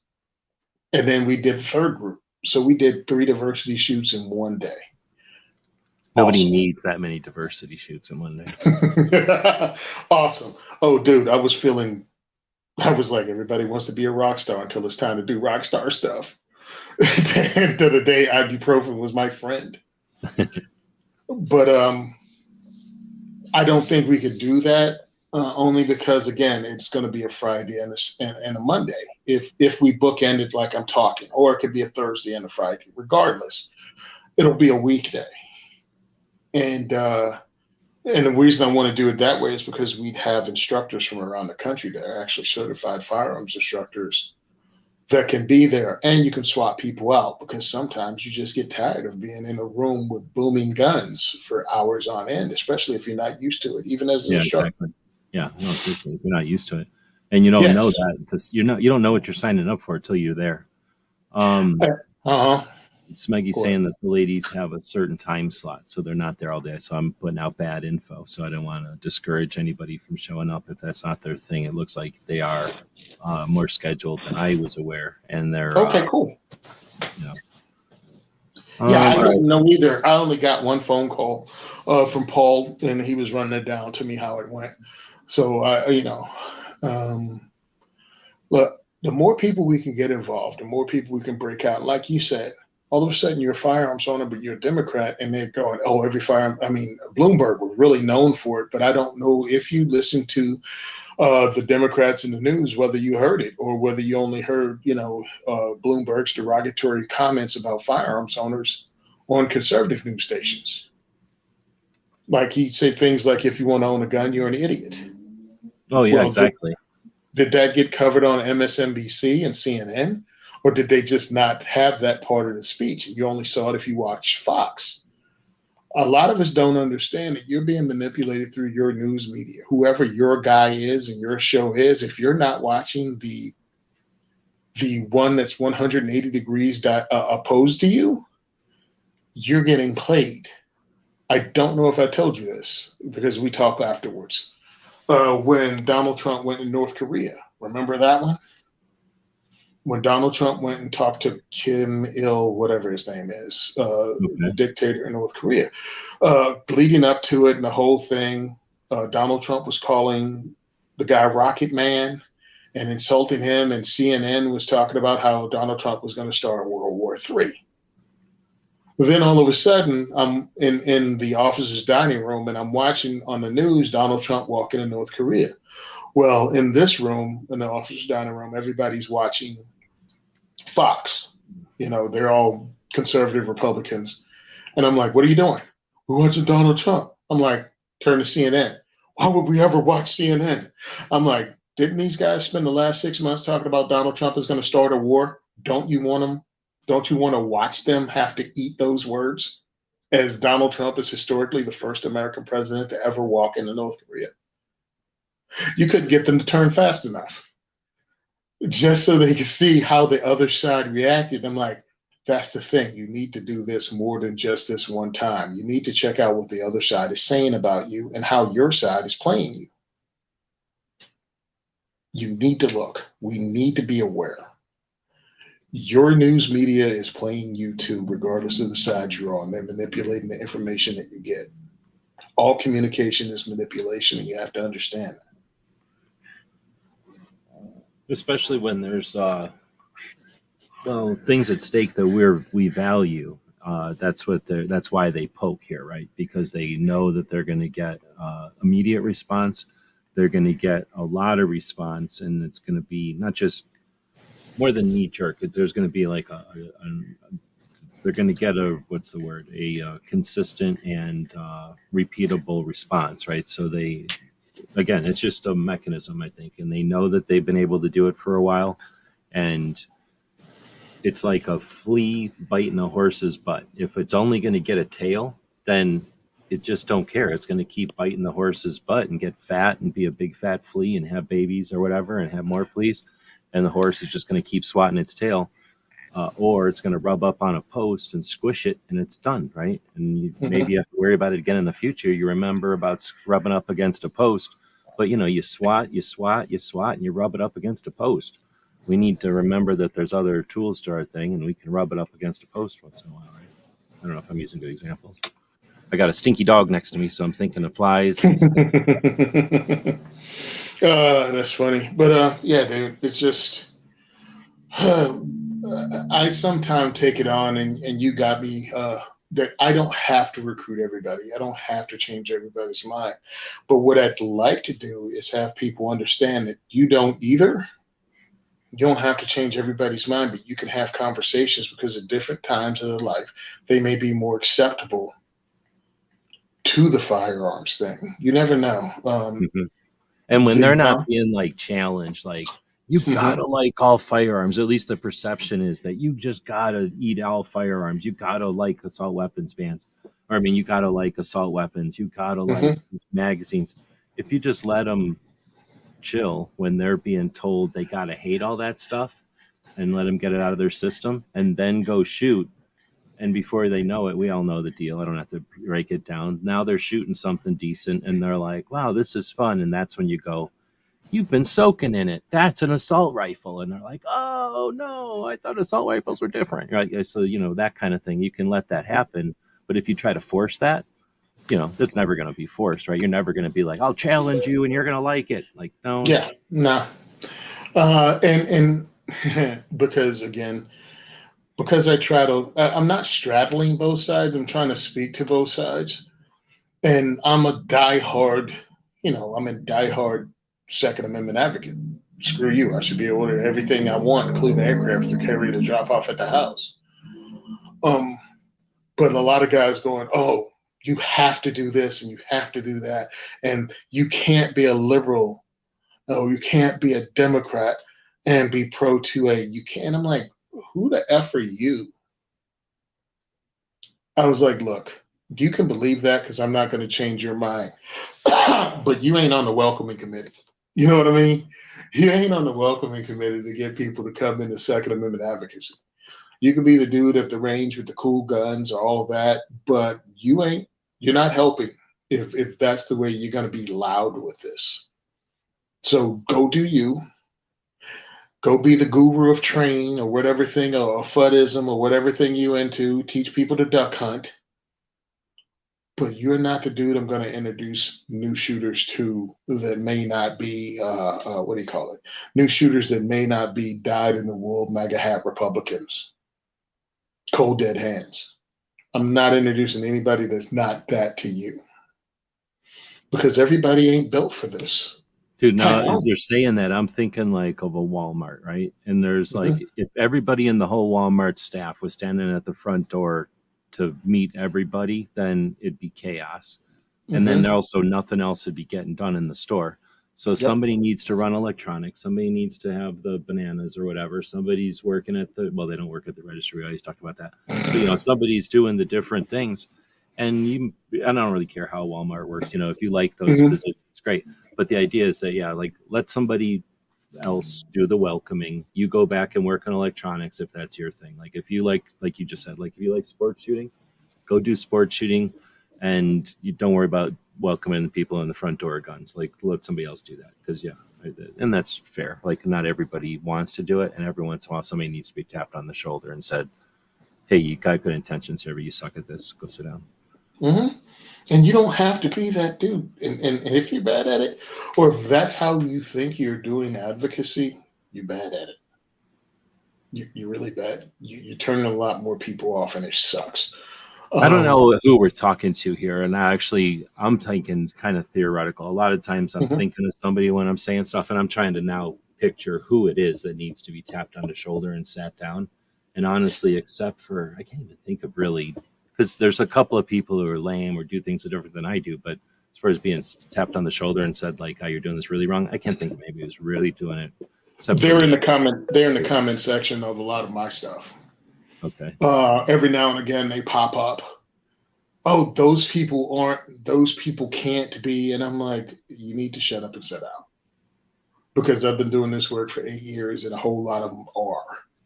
Whatever those people you're pointing out. Okay, I think you're talking like the people who are like no Democrat. You can't trust a Democrat.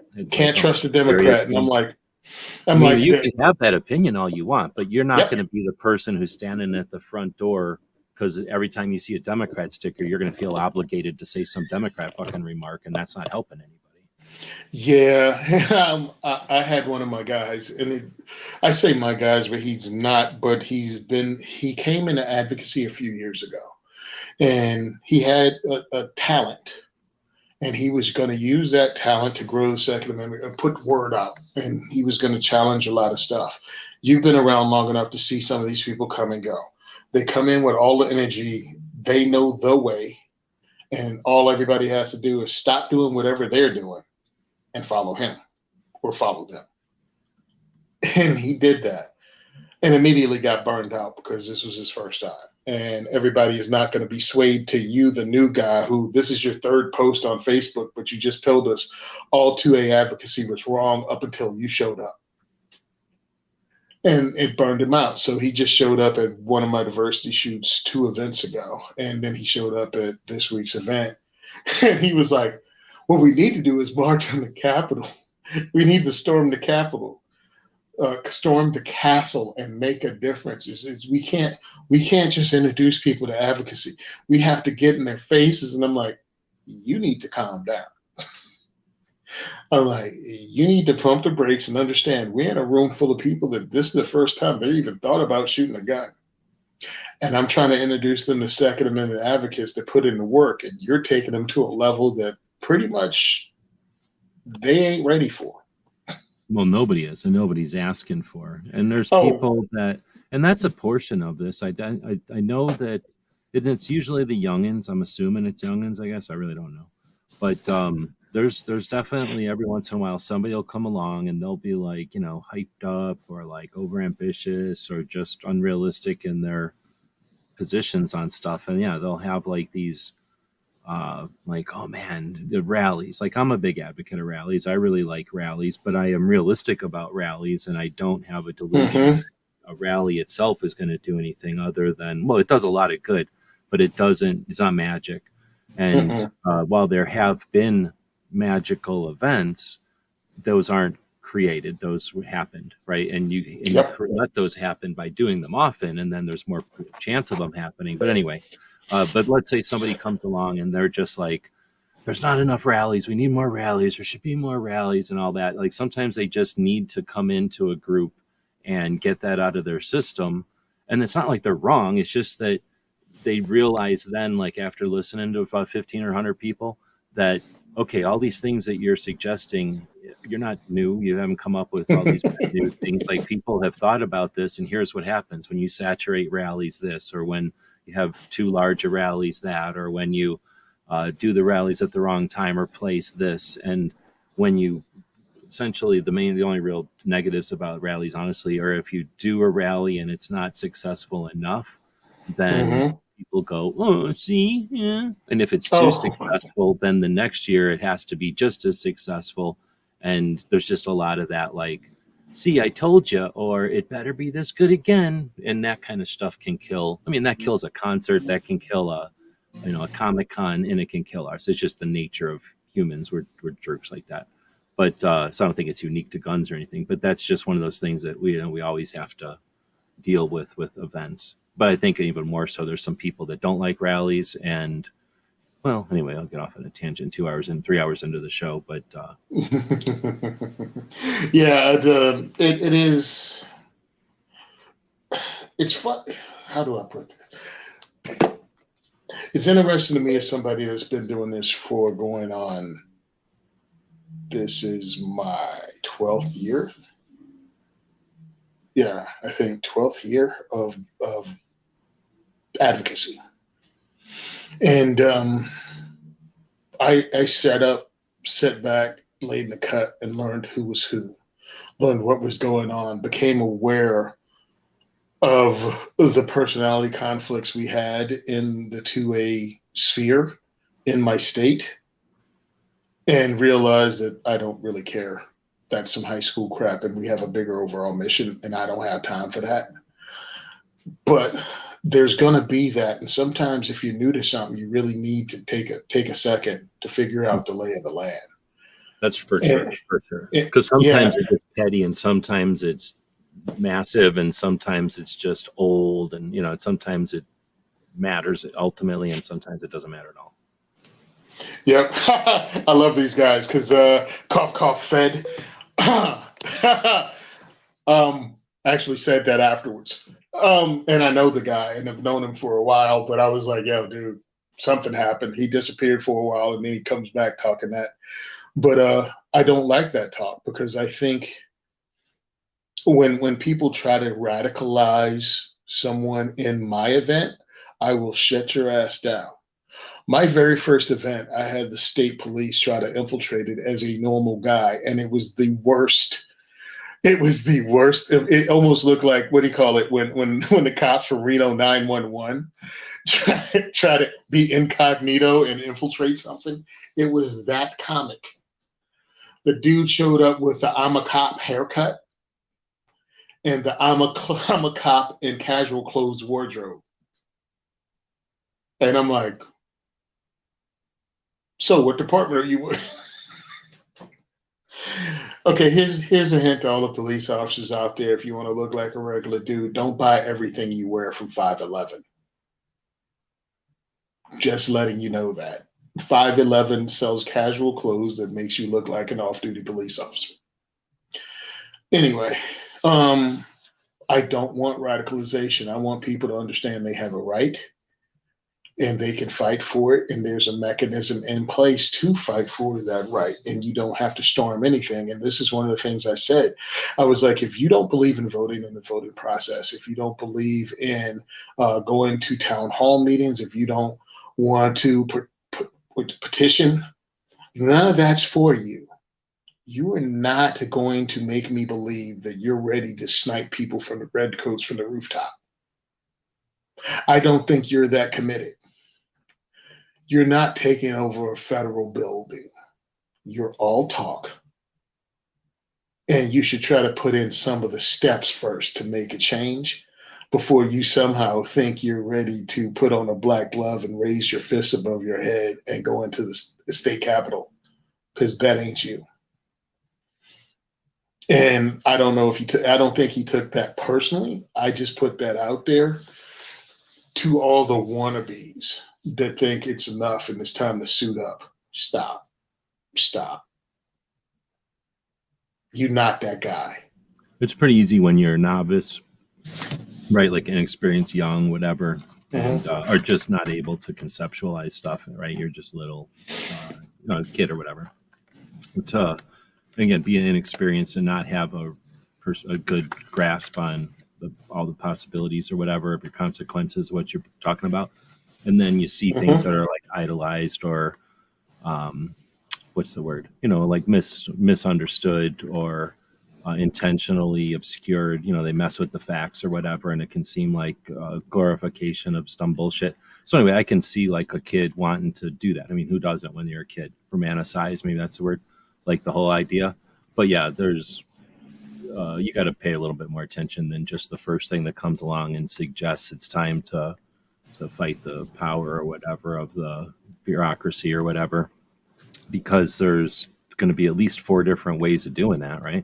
And how do you know you pick the right one right off the bat? Like, at least look around to make sure, if you're right, that you're picked the right track. But you might find out that there's 3 or 4 positions on what you're doing, and not that you're wrong. It's just that there's other people that are right, and there's other people that are right, and all 3 tactics can't work together. So there's going to be some what's the word? Complexity to this usually. And usually the people that are ambitious towards getting things done or just haven't looked at any of the complexity yet. They're allured by it seemed black and white. Let's just fix it. I I don't believe that you've looked at the whole situation yet. I'm Yeah. not saying you're wrong. I just don't think you've looked at the whole thing yet.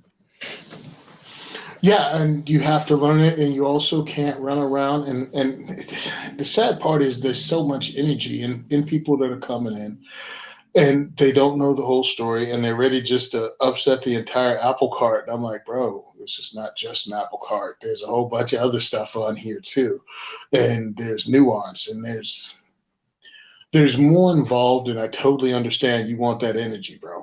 I get it.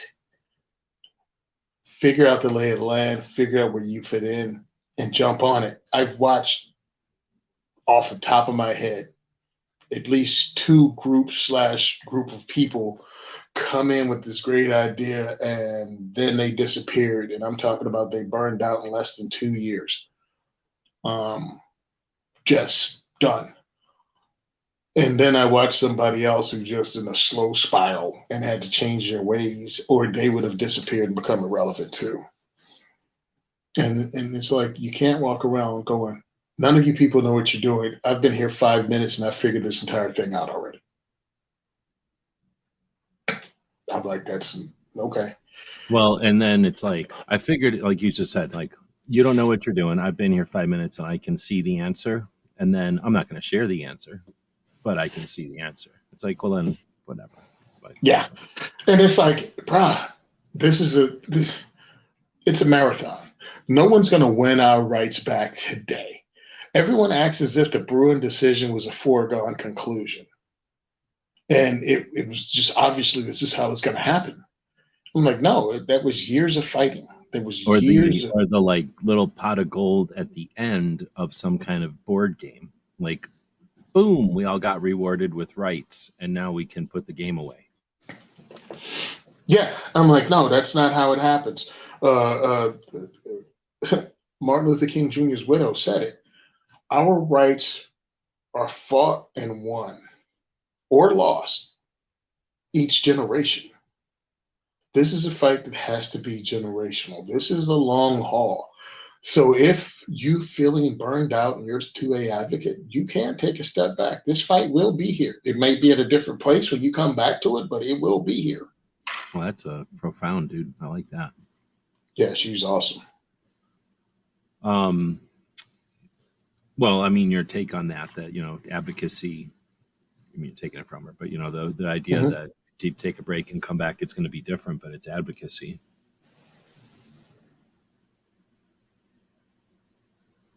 Smeggy's saying, I wonder if other movements have the same burnout rates. No, I don't know if we're different, but I'm sure that all of them have the same dynamic, right? Like, I don't know how much, if we're exaggerated or if we have more or less, but I'm sure that all things have some sort of flow and dynamic to them. Well, being around Rutgers, oh, sorry, the way the rest of the country says it, Rutgers. But being around Rutgers, you meet a lot of these kids that come in at 18, 19, 20 that are advocates, and they don't eat meat, they don't do this, save this, and then you meet them 5 years later, and they're like, yeah, could I have all you can eat pizza? All you can eat, meat lovers pizza. Like, yeah, they are burnouts. Johanna from Locked and Loaded Latino, she talks about that sometimes, that she was actually a animal rights advocate and vegetarian. And pretty much the same thing I talk about with people getting burned out. She got burned out with it, with the hypocrisy, with the radicalism, and other politics being pulled into it. And she finally bailed on the whole thing. And she was like, yeah, burnout rate. It's there with other stuff too. I mean, because like you said, people are gonna people. We ain't that special as 2A advocates. People are still gonna people. That's interesting, and that's something that I have thought of before, that at least we have the potential, again, the opportunity for. And that's, you're right, like, we are humans or whatever, and we have these dynamics, but we do change. And there's things that make us change, right? Like one of them was the Constitution and the concept of individual freedom as opposed to the other archies that happen throughout time. So, these things that give us the vector to change or the potential.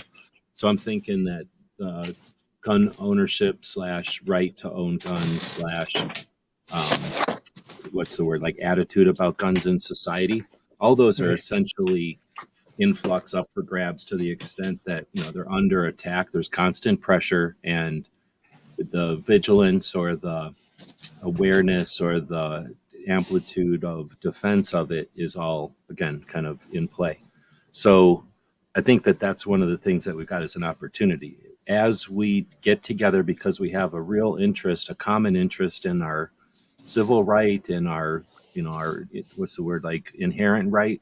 Mm-hmm. We have this common thing that is under attack by misguided people. It's not like we're an inconsequential difference, like I'm from one team and you're from another team, and we fight because on Sundays we fight and we all get our energy out and we spend our money and we have our fun and we have our tailgate and we go home and we do it again because that's how we have fun.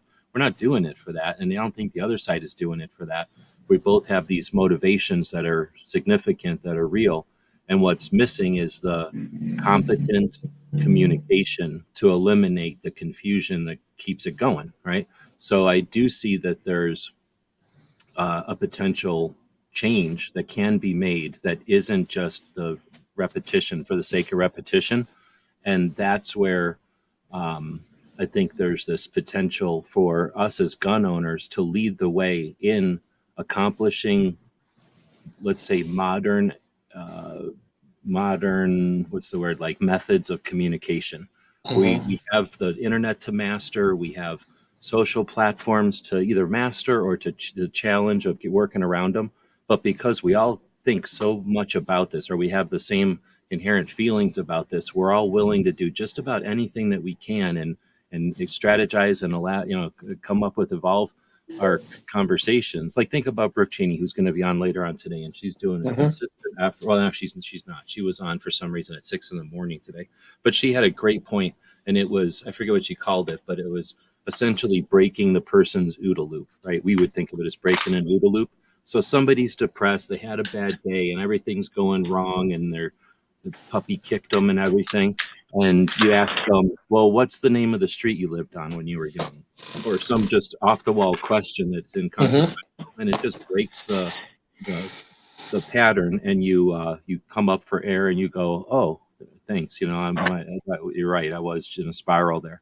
So, that tactic, that little tool, that's something that is a tangible effort that's being made to end the confusion, right? To eliminate the kind of the things that they use to exploit. And I think that that's where, as gun owners, I guess is what I'm getting at, we have the potential to do this successfully, and then people can apply that to healthcare. Like, hey, we're having troubles with healthcare, but it's because there's this conscious effort to make everything confusing so that no one is just breaking this down and laying it out. Even the so-called people on our side are just giving us the pieces that they want to, propaganda, so to speak, to keep their position, So anyway, once we figure out to have these differences yet agreements, and figure out a way to, through awareness and education, explain this to the other side so that this becomes a non-issue, like you said, so that guns aren't a political issue anymore. The success there isn't just that we got our guns. The success is that we've unlocked another level of communicating about important topics amongst a spectrum of political people, right? And essentially, I think the way that that's going to happen is with politicians being removed from the conversation. Like, it'll just happen amongst the individuals, and then the politicians will have to deal with it. And again, that takes the power away from governments, politicians, and those systems, and gives us back the power, however we choose to figure it out. And I think there's it's not inevitable and it's not a foregone, but I think it's an opportunity we've got as gun owners to add that level of like achievement to the overall, I don't know, whatever you call, like evolution of humans, because I really think it's that big of a deal. Like, when we figure it out, others will be able to emulate it. We have an opportunity now, because of the way communication is, to reach more people quicker with good information than ever before in human history. Just looking back on, I think his name is Roy Williams, the brother, I forgot the dang book he wrote. I used to have it right beside my table at all times. He was a black guy in South Carolina in the 1950s that pretty much was fighting against the racism there. And His last name was Williams. He was United States Marines back in the day. They actually forced him out of the state, and he took off to Cuba and lived in Cuba the rest of his life because they tried to charge him with kidnapping a white family. When what he did was the Klan was shooting up his town, and he became an NRA instructor, a certified instructor, and he was able to purchase firearms through the CMP, and he armed his neighbors so they could actually shoot at the Klan if the Klan came in, and the Klan would come through their town and shoot up the place. Anyway, what he did was start his own organization. NAACP was there, but the NAACP was not supporting him because, again, large organizations have different priorities. And they were about getting funding, and they weren't about being radicalized or armed. They were anti-gun, even when you were being shot at as entertainment by the Klan driving through black neighborhoods. Well, he wasn't about that. He was actually the president of local NAACP, and they fired him because he said you should be armed against armed incursions in your neighborhood by people that want to kill you. Anyway, he started his communications by writing a newsletter. And then you have to use a mimeograph machine in libraries. And then he had a mailing list that he would mail stuff across the country, and that's how people got news about what was happening in his neighborhood. This was in the 1950s, where you run it off and you got that blue ink all over your fingers and everything, running copies. And now we're to the place that we can have this podcast, and we can have various other podcasts reach people not only here but in other countries, and we need to use that opportunity to grow. Understand, we're just doing what was done when this country was founded in the first place, except instead of meeting at a tavern, we're meeting here. Our my understanding of the events that got us to where we are, from my understanding of those, that we're simply standing on the shoulders. We're just using new tech, we're using new words, but we're doing the same things as back in the day. We're doing the exact same thing, but we can have the same failure they did back in the day too. They eventually took the eye off the ball. They eventually allowed politicians, the maniacs, to run the insane asylum. I don't know what years it happened, but we did. We gave up our power as citizens.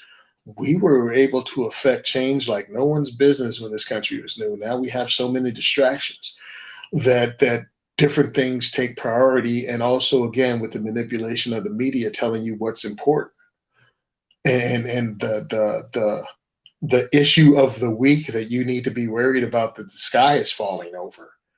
And it's like, no, it's not true at all. And again, when we have horrible tragedies, natural events or otherwise, we focus on what's important. And it doesn't last too long before they try to split us up again with their freaking panic of the week that divides us.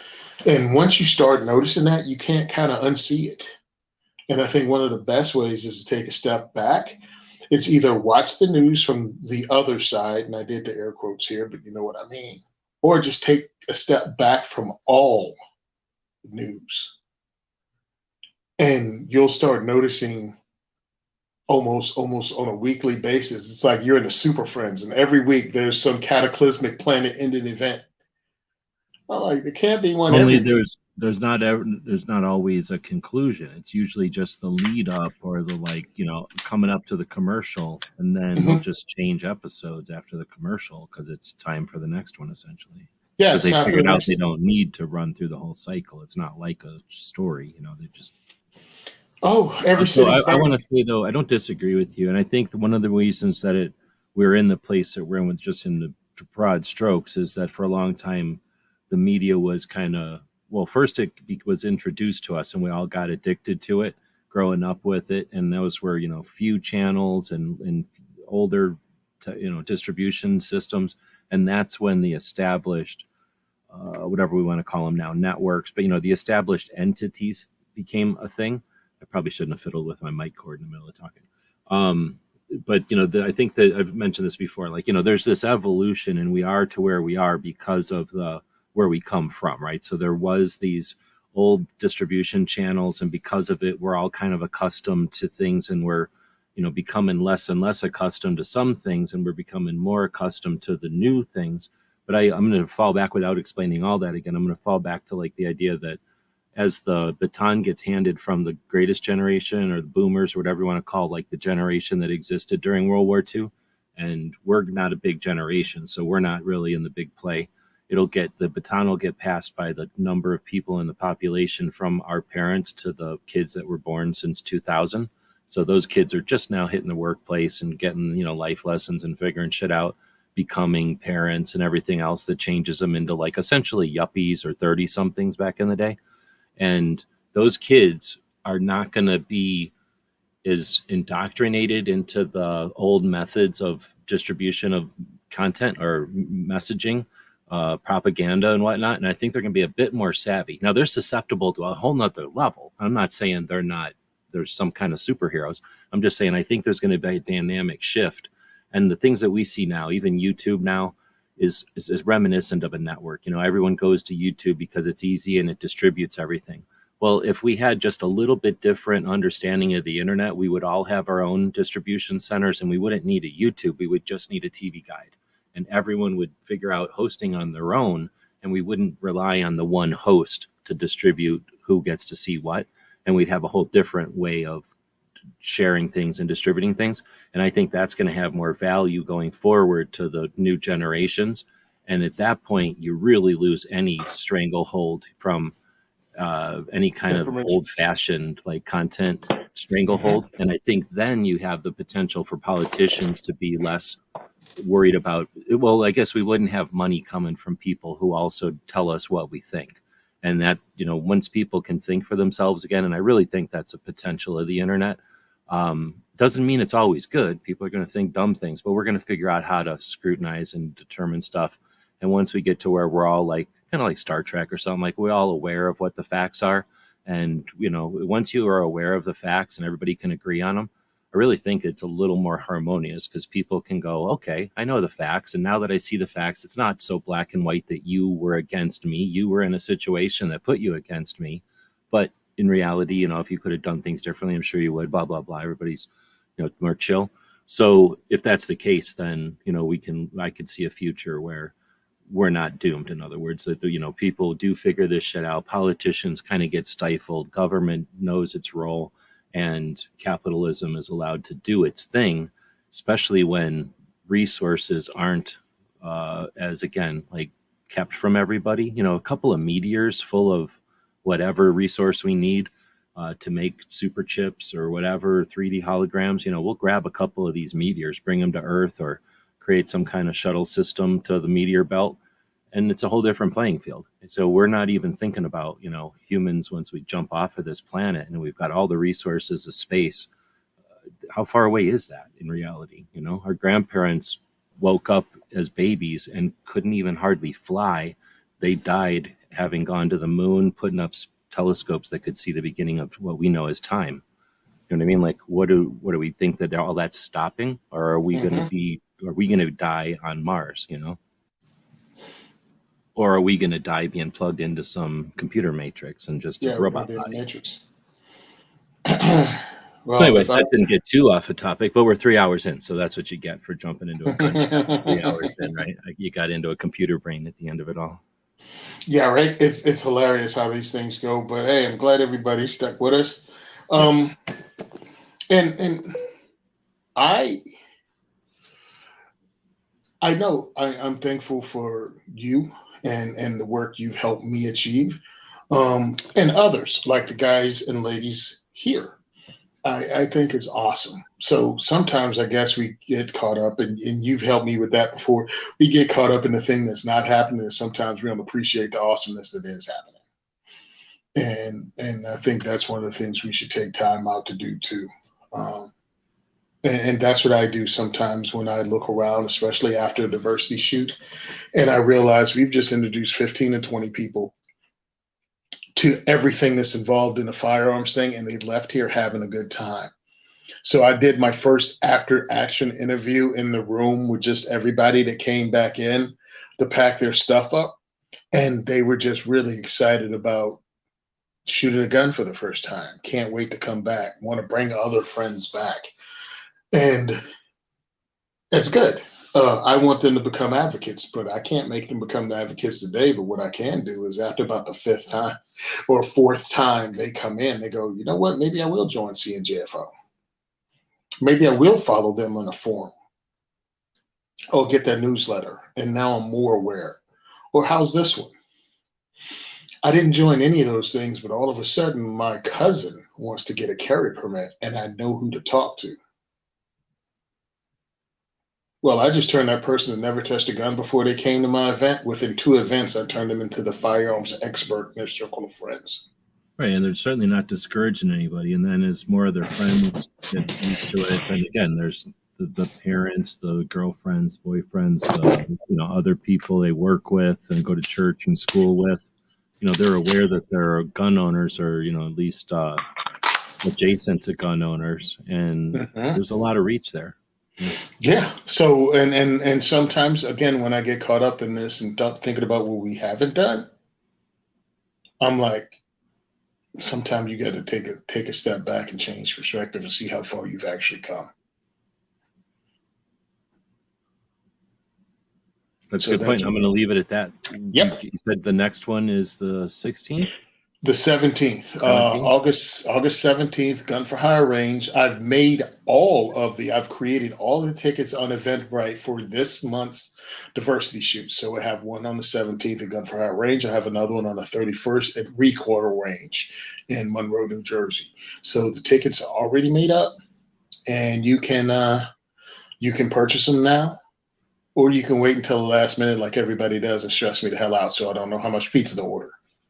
But you could also, if you just want to support the project, go there and order tickets and let them know this is just to buy some pizza, sell another ticket type of thing, so people can use that as a way to help support the project, even if they've got no ability or intention to really show up at the event. Yeah, you can definitely do that, or you can actually, because I started that this one on Twitter, Second for Everyone with the number 4 and the number 2 for second. Second for Everyone on Twitter is I got a pizza Venmo. Just, you can donate money and pose it for pizza and drinks. That'd be great. That'll help me pay for it, because I think we dropped, 5 pizzas this week, 5 pies this week. And people enjoyed it. I had a bunch of teenagers eating pizza and shooting guns, and they couldn't wait to go home and tell their friends about it.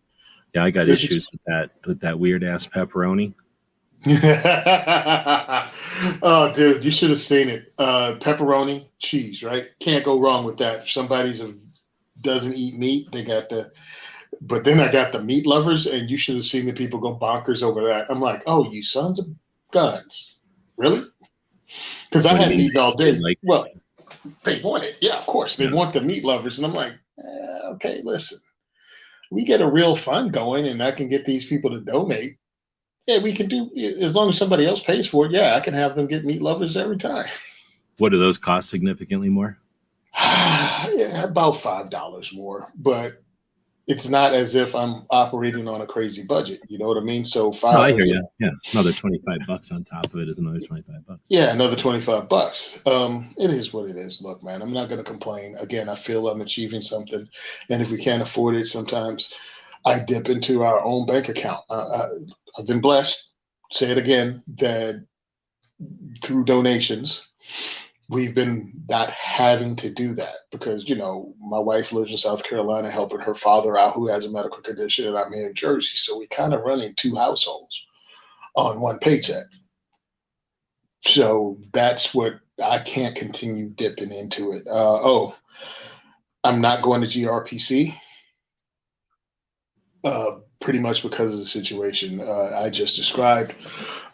We were talking about it, my wife and I spoke in Phoenix earlier this year, and we still have to financially recover from that, because I dipped in my own pocket for that. And September coming up, I'm not going to do it again. You know what I mean? No, I hear that. Yeah. Even with AmCon, it's hard to justify the cost from flying across the whole country and hotels and. Yeah, flying across, and my wife was like, well, maybe if you'd only did the Phoenix thing and then, flew in that night or that morning, did the speech and flew out, then we might have broken even. And I'm like, and I would have broken down. I'm like, you know what time we'd have to fly out of Jersey to arrive in Phoenix to get there? What time did we kick that off? Like 8, 9? You mean the I think, rally? It was only yeah, the 4 rally. hours, so yeah, like it would have been tight. And I don't know. I'm assuming flights fly all the time, but yeah, that would have been That would have been me a showing different up. situation for sure. Yeah. Yeah, so and I'm like, yeah, that would have put us in maybe a different financial situation, but your husband would have fell asleep at an airport and woke up in Timbuktu. I'm like, hey, wake up, fat guy! You got to get off the plane. We're in like a different stop now. But yeah, so I won't be there because I planned on being in the beginning of the year because we only have one diversity shoot at the end of September because I planned on being in a couple of different places and just so we're trying to do we're gonna I dedicated myself to become a 501c3 before the end of the summer, and that's what I'm pulling off. And that way, if money comes in, people can write it off as a donation. That's what I'm doing. And it's just going to be that simple. And hopefully, people will help us finance it.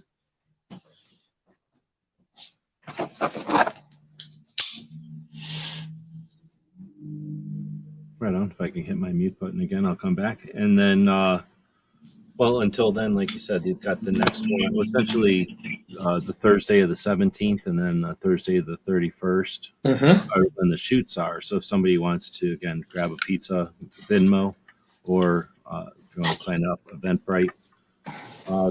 Clover would normally be with us, but like I say, he was walking. He says, from what I understand, he was walking and he had his laptop in one hand and he had a big bowl of soup in his other hand, and he had put the soup down on the table. And he's old, and he thought he had croutons, and he dumped the laptop into the soup intentionally, and then went, "Oh, that's not croutons," and then ruined his laptop. I'm pretty sure that's exactly how it went down, and. He's a miser, so he doesn't have any money, and he's not going to buy a new laptop. He'll have to, I guess, dry that thing out with dried rice or something. When we're not really sure what he's going to do. Maybe he'll hock something together on an Atari 2600 and a fax machine. But normally he would be on to chat with us. He would be on Tuesday. I don't know if he'll be on Tuesday anymore. We don't know if he'll be on for his Ghost and Clover show, the Gover show. Again, he doesn't have a laptop, so he's also in the middle of Texas. I don't even know if they sell laptops in Texas. So we'll be back next Tuesday or next Saturday with another Ask On Questions. We won't guarantee we're going to jump into the database, but please ask questions over at Ask On Questions if you have real questions. I do guarantee every once in a while we do go look at the actual questions and attempt to answer them in a useful way. But every once in a while we just kind of go on tangents like this one. And then we'll blame Clover again. He wasn't here to corral us, be on topic, right? I should probably get it's 100% Clover's fault. Definitely. We got the Patreon down there. Tony's got the Eventbrite and the Venmo, and I'm about to throw a commercial up here for the store. If you want to grab something from our store, it helps us keep our websites and our servers running. GearWebsites.com is your source for firearms-based playing cards and books. We also have mugs, shirts, and posters with designs that we've made live. Of course, we have patches. Every Friday is Free Patch Friday. We appreciate your support. Thank you for shopping at GearWebsites.com. Oh, I guess I should end it now.